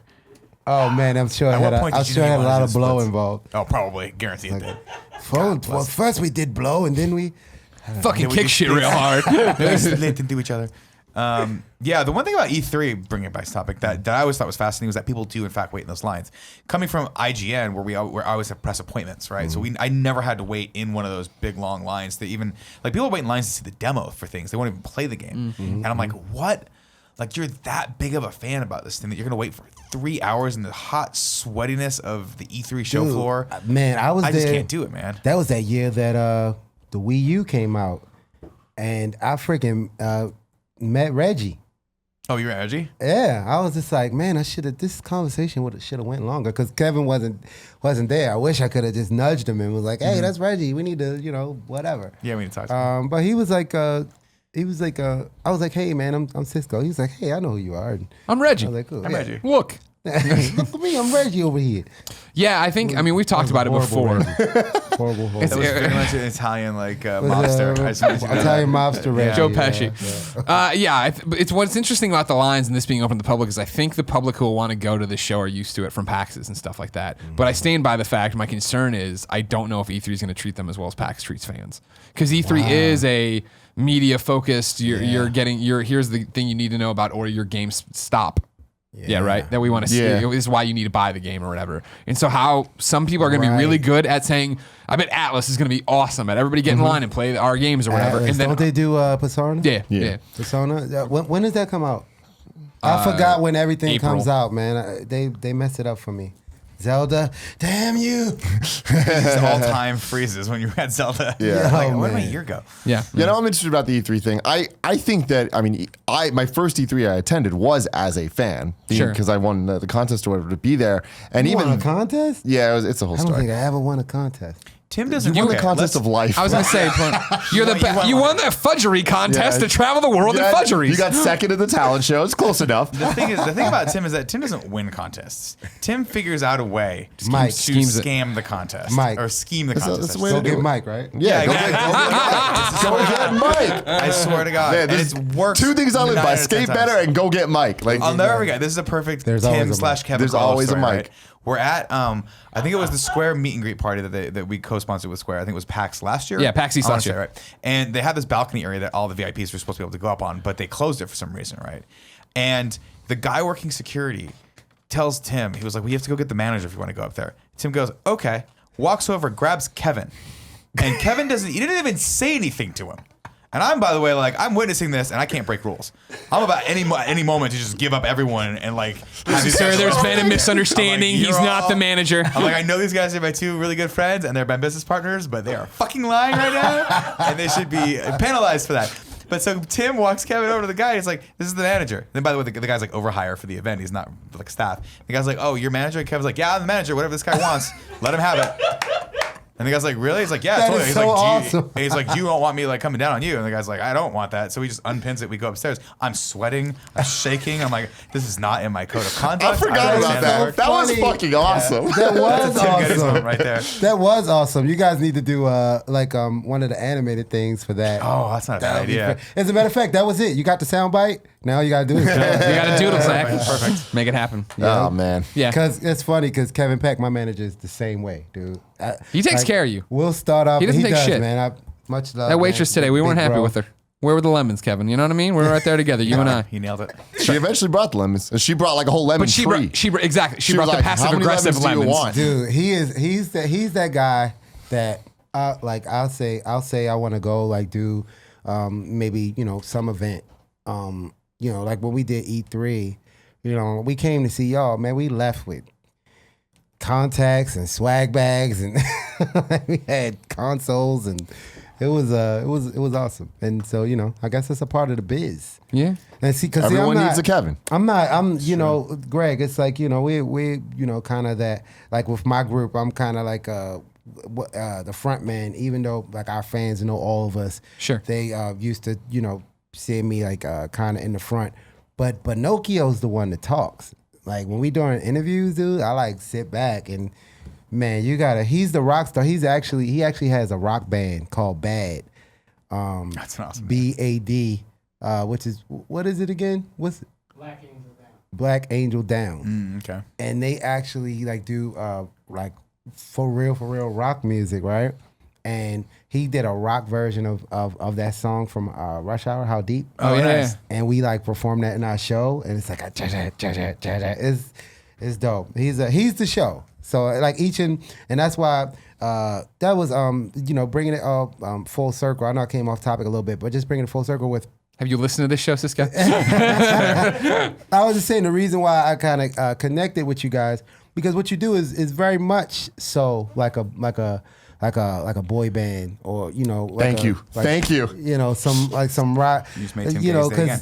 Man, it's the same. When I see what you guys have to do and how you guys have to deal with each other as well as your fans, the similarities are. We were just talking today, and you guys didn't know how much we had in common. Yeah. And it's just like so I think this was really a PSA for you guys' family. Like these guys are rock stars, so make it easy when they get home because it's hard out here. It's a hard life. A little head goes a long way. No, I mean, Man, can you call my wife real quick? All right, final I'm not topic even in the head. is going to be my topic. Do it. Hold on, sorry. Give it to me. Can you help me? Okay, hold that for 1 second. This topic comes. Hold it up. This topic comes from Patreon. Or no, I'm sorry, that's not right. This topic is my topic, but it's the one with the Patreon producer, Salem Ghanem El Ghanem, right? All right, great. This is a story I've told no one. None of you know the topic. God. Okay. SisQo, the phone you're holding, I dropped in a urinal in Las Vegas. Dropped it in a urinal in Las Awesome. Vegas while I Now was I'm peeing. holding it. Yeah. Hooray. Why is he holding it? Well, I mean, what else? I needed a prop. It was a prop to put out and let you know what happened. So I'm in Vegas doing the Dice Great. Awards. What? Every once in a while, Greg Hand Miller just sanitizer. has moments where I'm just like, see, okay, we had to talk about this. Greg. We did have a talk We were about at this. Springing PAX things It was on us. Boston. We're like, Greg Miller, you're a fucking evil genius. Yeah. But Evil genius genius. is still in there. Yeah. But the evil's Thank still you. in there. Sure, too. of course. So you're a crazy person. Yeah. And every once in a while, you just spring things on us that are like, too far. Yeah. Not okay. Yeah. The episode of GameOverGreggy show with Christine Lakin. Christine Lakin, who comes in and you're like, and here's a guest that me and Nick had no idea who she was. It would have been And perfect if Colin would have been on time. It was a Colin thing. Yeah, we had a And- meeting. and he had a meeting, so he Yeah. wasn't there. And once he came, then it was awesome. But up until then, Yeah. Did you need to know that my phone had been a urinal until right now No, for the but topic? he I'm probably glad you should've told me known. because I won't touch my face again. This happened at the Dice Awards. Okay. All right. Okay. It's been Weeks ago. sanitized since Yes. then. Oh Okay. my God. And many a But time. here's the thing that I don't understand about you. I don't know what the hell this topic is, but I'm just going to go into this. I can't wait. You of all people, Yeah. I would have expected if that phone had gotten into the urinal that you would have just looked down and been like, time to get a new phone. And that's where I want to jump off with this topic right, is the all fact right. that, yes. But the iPhone 7 is now waterproof. That is a good point. Yeah, they're water resistant or whatever. You guys travel with me all the time. Yeah. You know that I'm upset. My hands are super chapped and dry right now because, again, PAX East was just the other day, and I wash my hands so much. I don't want to get sick at convention, so I don't touch things Yeah, and you don't eating. eat. You know, Right, once, smart. once you go out at a convention, you want to stay healthy at E3, next PAX, Kind of Funny Live, your hands are biohazards. As soon as you leave your hotel room, Don't consume anything. I wrap my food in napkins if I have to, do. but I Yeah, go pretzel wash my hands. with Then it's always the awkward one. I know I'm about to eat. I've washed my hands, and then someone tries to stop me, and I gotta either do like I'm like, well, I'm like I gotta eat, and you know how I am. Like I'm not like OCD about it, but I know it'll get in my head and I'll get sick. See, that's one of my favorite things. Pound. Yeah, the elbow is the new pound. Yeah. I'm down with that. But the thing with you is you don't. You're so used to people listening to everything that you say, because over our shows, do you expect that, like, if you say a story that, like, you don't want to repeat it because we just assume that everyone listens to everything, which is probably not the right way to go about life. But you do that sometimes with people. It's like, oh, I don't like do it. I was like, they don't know that. That's the right thing. But I notice it the most whenever we're doing signings with the Vita, and you're just like, just use the clear nail polish. If you sign a Vita, use clear nail polish on the back. Which when you explain it, if you sign a Vita, put clear nail polish and it won't go away. That statement makes sense. When you decide something, you look at them and go, clear nail polish, Well, now they do. I'm like, that's something. And now they know. And it's the problem of having that same conversation 100 times in an hour or whatever when I'm signing. Shout out to the first Switch that we signed. Shout out to the first. I've signed 3 Switches now in the world. They're out there. Okay, now we got to get the rules straight. Yep. Because it's like Beyond, where we used to scream Beyond only when Beyond was said in context. So if we're talking about a Switch, that's not it. It's like when, I see what you're saying. Yeah. But if I'm saying I switched sheets, then we would snap. Then you switch. If you're talking about the Nintendo Switch, then you don't snap. Yeah. Everybody, we're now on the same page. When people say, like, I went above and beyond, then you say Beyond, but it's like, oh, I was watching Beyond, then you don't. Yeah, exactly. Yeah, Otherwise we go gotcha. crazy. Yeah. Gotcha. Thanks for watching Beyond once in a while. No, Nick, no. Yeah, we signed a whole bunch of Switches, which was great. Man. Now- hey, we finished our topic on E3. But again, you can come back. Because I we can do whatever we want. I gave y'all that shirt that said "We Got Game." Yeah. And it was very similar to the you guys' logo for it. It was better actually. Yours for the PS I Love You. Oh, okay. I was like, oh, I might have sparked a little creative juices there. Yeah. That's possible. So to the point, yeah, I am very obsessive about the cleanliness and all that jazz. And I think on a normal day, things would have gone differently. But I've done the DICE Awards. I've been drinking all night now. I am drunk. Yeah. I am in a Vegas casino at like 2:30 in the morning. Jen and I have ordered wings over at the place we're at or whatever, and I'd gone to the bathroom. And I usually get that like chill, you know what I mean? Where it's like you pull the phone out over the toilet at home. And I'm like, this is always a bad idea. Why do I do this? You know what I mean? But it's never gone bad. So at a urinal, there's always been a discussion. Is it okay to be on your phone at a urinal? How do you feel about that? Where do you come down on that? I've just accepted the fact that my phone and me are disgusting. Okay. So I'm just like, yeah, whatever. SisQo, would you use a phone at the urinal? Absolutely. All right, cool. And Nick? Yeah, sure. Why not? Of course. I have. And so... But you need a case, man. Look how thin my case is. Yeah, that's nice. But does it even protect them? It does. See, but look how good I'm telling you, everything needs to be unprotected now. That's what Greg goes caseless. For some reason, it didn't protect the front. What just happened to you, I don't care about cases. Yeah. I've never been a case guy. I like it sleek. Yeah. The problem is when you go with the phone this big, and this is the only problem with going with the phone this big, you don't get a nice grip on it. Yeah. Especially with the iPhone design, it's the mat and stuff aren't like nice. Moved So away from that rubberized Butterfingers. surface, and it's terrible. It's terrible. It's too slick. yeah, exactly. And that's why the leather, I'm like, that's the only reason I have this case is to get the grip, or else I'm worried about the urinal. And that was the droppings. thing I pulled it out and I was a lot drunk. And I pulled it out and I had those suit pants on. So there wasn't the normal resistance of getting out of the Came out, pocket. baby. So it just whoop, and then it was just whoop, and then it was in there. And it was literally like it. In somebody else's urinal? No, in my urinal. Oh, okay. But I'm peeing in it, and I don't, these are. These are. Excuse me. I gotta get that out. It's waterproof. It's okay. But it does that thing where it hits and it goes in the urinal, and I immediately reach and grab it right out.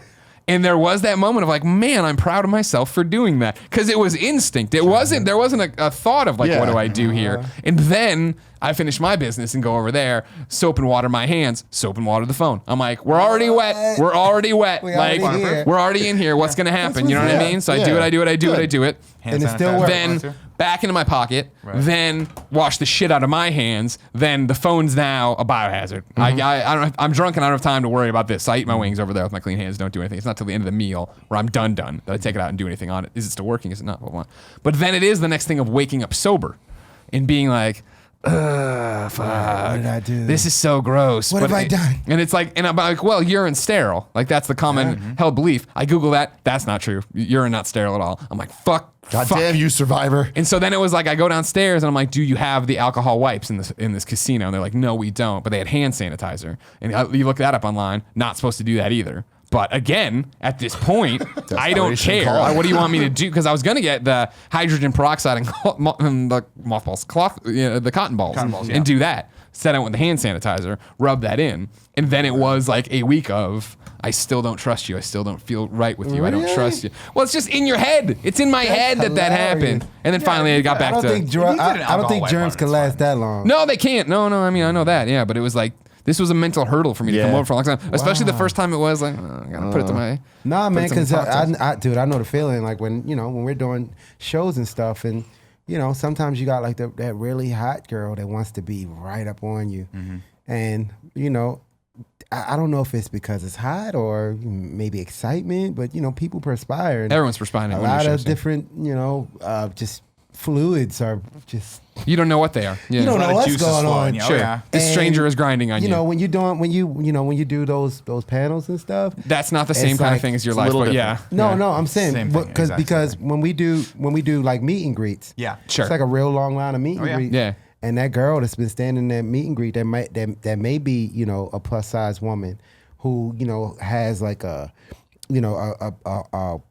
skirt or a dress that like stops right here. Oh, like a tank, And this- tube top. And Got the this sweat is stains, just yeah. nice and moist Oh, for yeah. you there, buddy. Yeah, yeah. And this is going right on you. Well, see, that's Yeah. what I hate about right- doing right to other here. people. Yeah, it happens. And the fun part is it's summertime and you have on a tank top. Yeah. So yeah, Things are getting nasty. So, Oh, yeah. so we getting personal. We getting personal up in here. See, but I Up in feel here, like up in here. when I've been with that. kissed on the cheek and like a couple minutes later got like acne from like somebody else's grease oils, entering my yeah, biosphere. Yeah.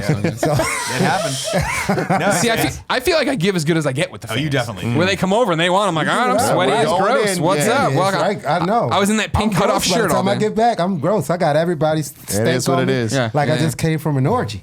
Yeah. Yeah. We've all been like there. one of the only orgies I didn't actually come at. I've never been to That an was a orgy. good turn of I've never phrase. been to an orgy. It was. Would you do it? I'm weird with this shit though, Greg. Would I? Would you do an orgy? No. No. That's too much. Okay. I feel like Too much to I feel pay like attention to. Orgy and like when I was young, starting out, there was gigs that I could do with like shooting. That was I never orgies? did porn, and one of the reasons I never Oh. did porn, like shot porn, was because I didn't want it ruined for me. And the idea of the orgy is so amazing to me. Oh, but I know dude. that in practice, the smell alone would be so funky. That Oh you're my like, God. I don't want anything. to Yo, do in that. the beginning of my career, Here we go. Here we Okay. go. Here it is. Close it out. Close us out with this story. sure, I'll tell you what, you can look it up right now. What? You can look it up right now on on 24 Xvideos? Hours of SisQo. Okay. It was the very last scene. In the beginning of the video, you see me crawl out of the bed with two girls, and then in the end of the video, you see me go in the bed with two girls. It was crazy.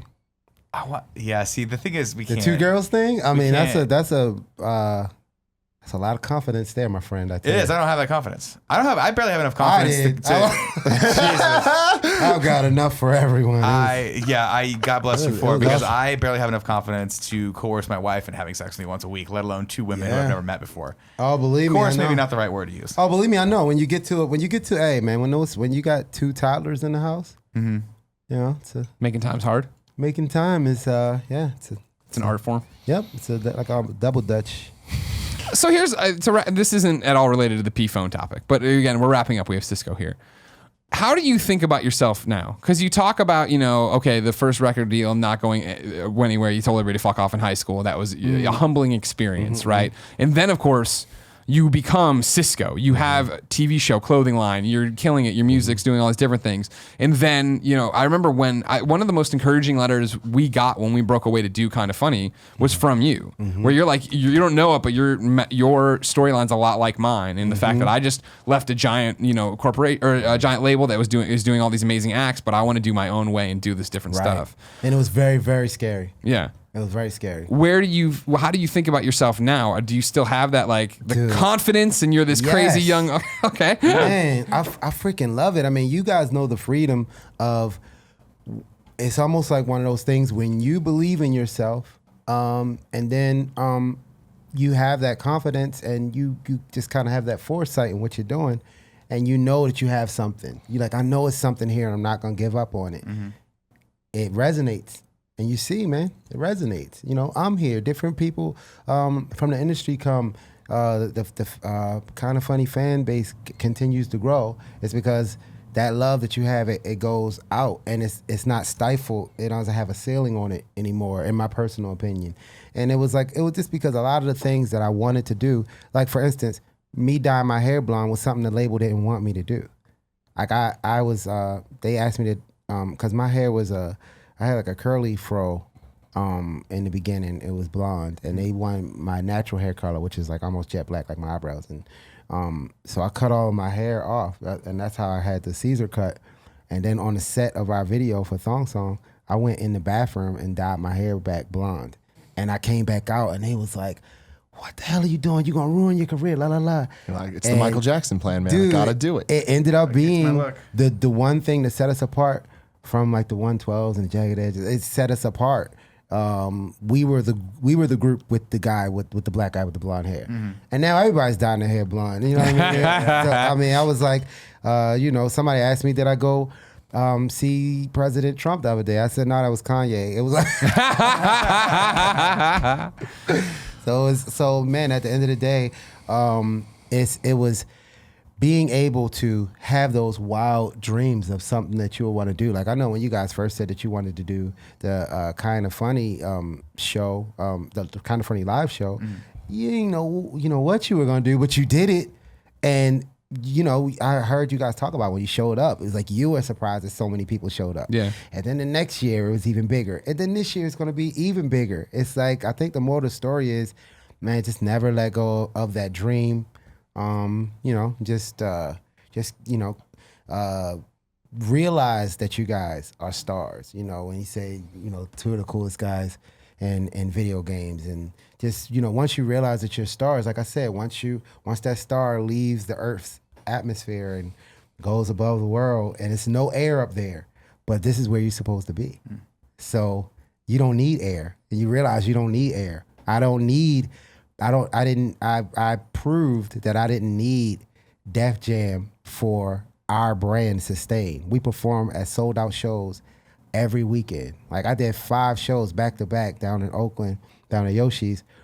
We did 2 shows a night. We did 2 shows on Friday, sold out, both of them. 2 shows on Saturday, and then 1 show on Sunday. And each year we come back, we get like another show added. Like the first time it was just 2 shows back to back, and then the next time it was like 3 shows, and then it was 4 shows. Now it's 5 shows, and next year it's like, yo, this venue might be too small. You know what I mean? Yeah, that's awesome. So yeah, man. To answer your question, it was very scary because you only know what they show you.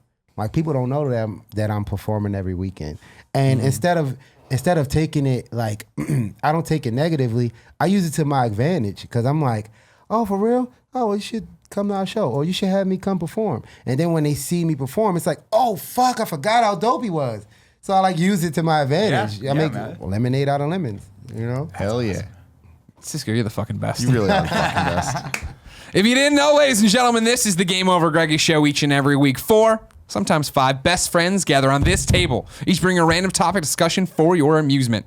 If you like that, head over to patreon.com/kindafunny, where you can toss us a few bucks and get every episode early, along with a bunch of exclusives, perks, and goodies. But if you have no bucks to toss our way, no big deal. Head over to youtube.com/kindafunny, where we post the show topic by topic, day by day, until it goes up as one big video in MP3 the following Friday. SisQo, where do people keep up with you? If they want to know where you're touring, where they want to come buy some albums? If you want to get any of my new music, you can get it right now on iTunes or Google Play. The album's called Last Dragon, which is another thing I didn't get to do. I wanted to play one of my songs on that other show y'all got, but whatever. Oh, and P.S. I Love You? Yeah, well, maybe we're not taking it away. Who knows? Maybe we'll know by the time this posts. We'll see. And also you can get me on social media. On my Instagram, it's just SisQo, SisQo. Or official SisQo. But basically, if you look up SisQo, SisQo, whichever picture is not from the 90s, that's me. Until next time, it's been our pleasure to serve you. Thanks for watching. You can subscribe here, go to Patreon there, check out Kind of Funny Games over there, or see a playlist of some stuff Kevin's assembling over there. Kevin's weird.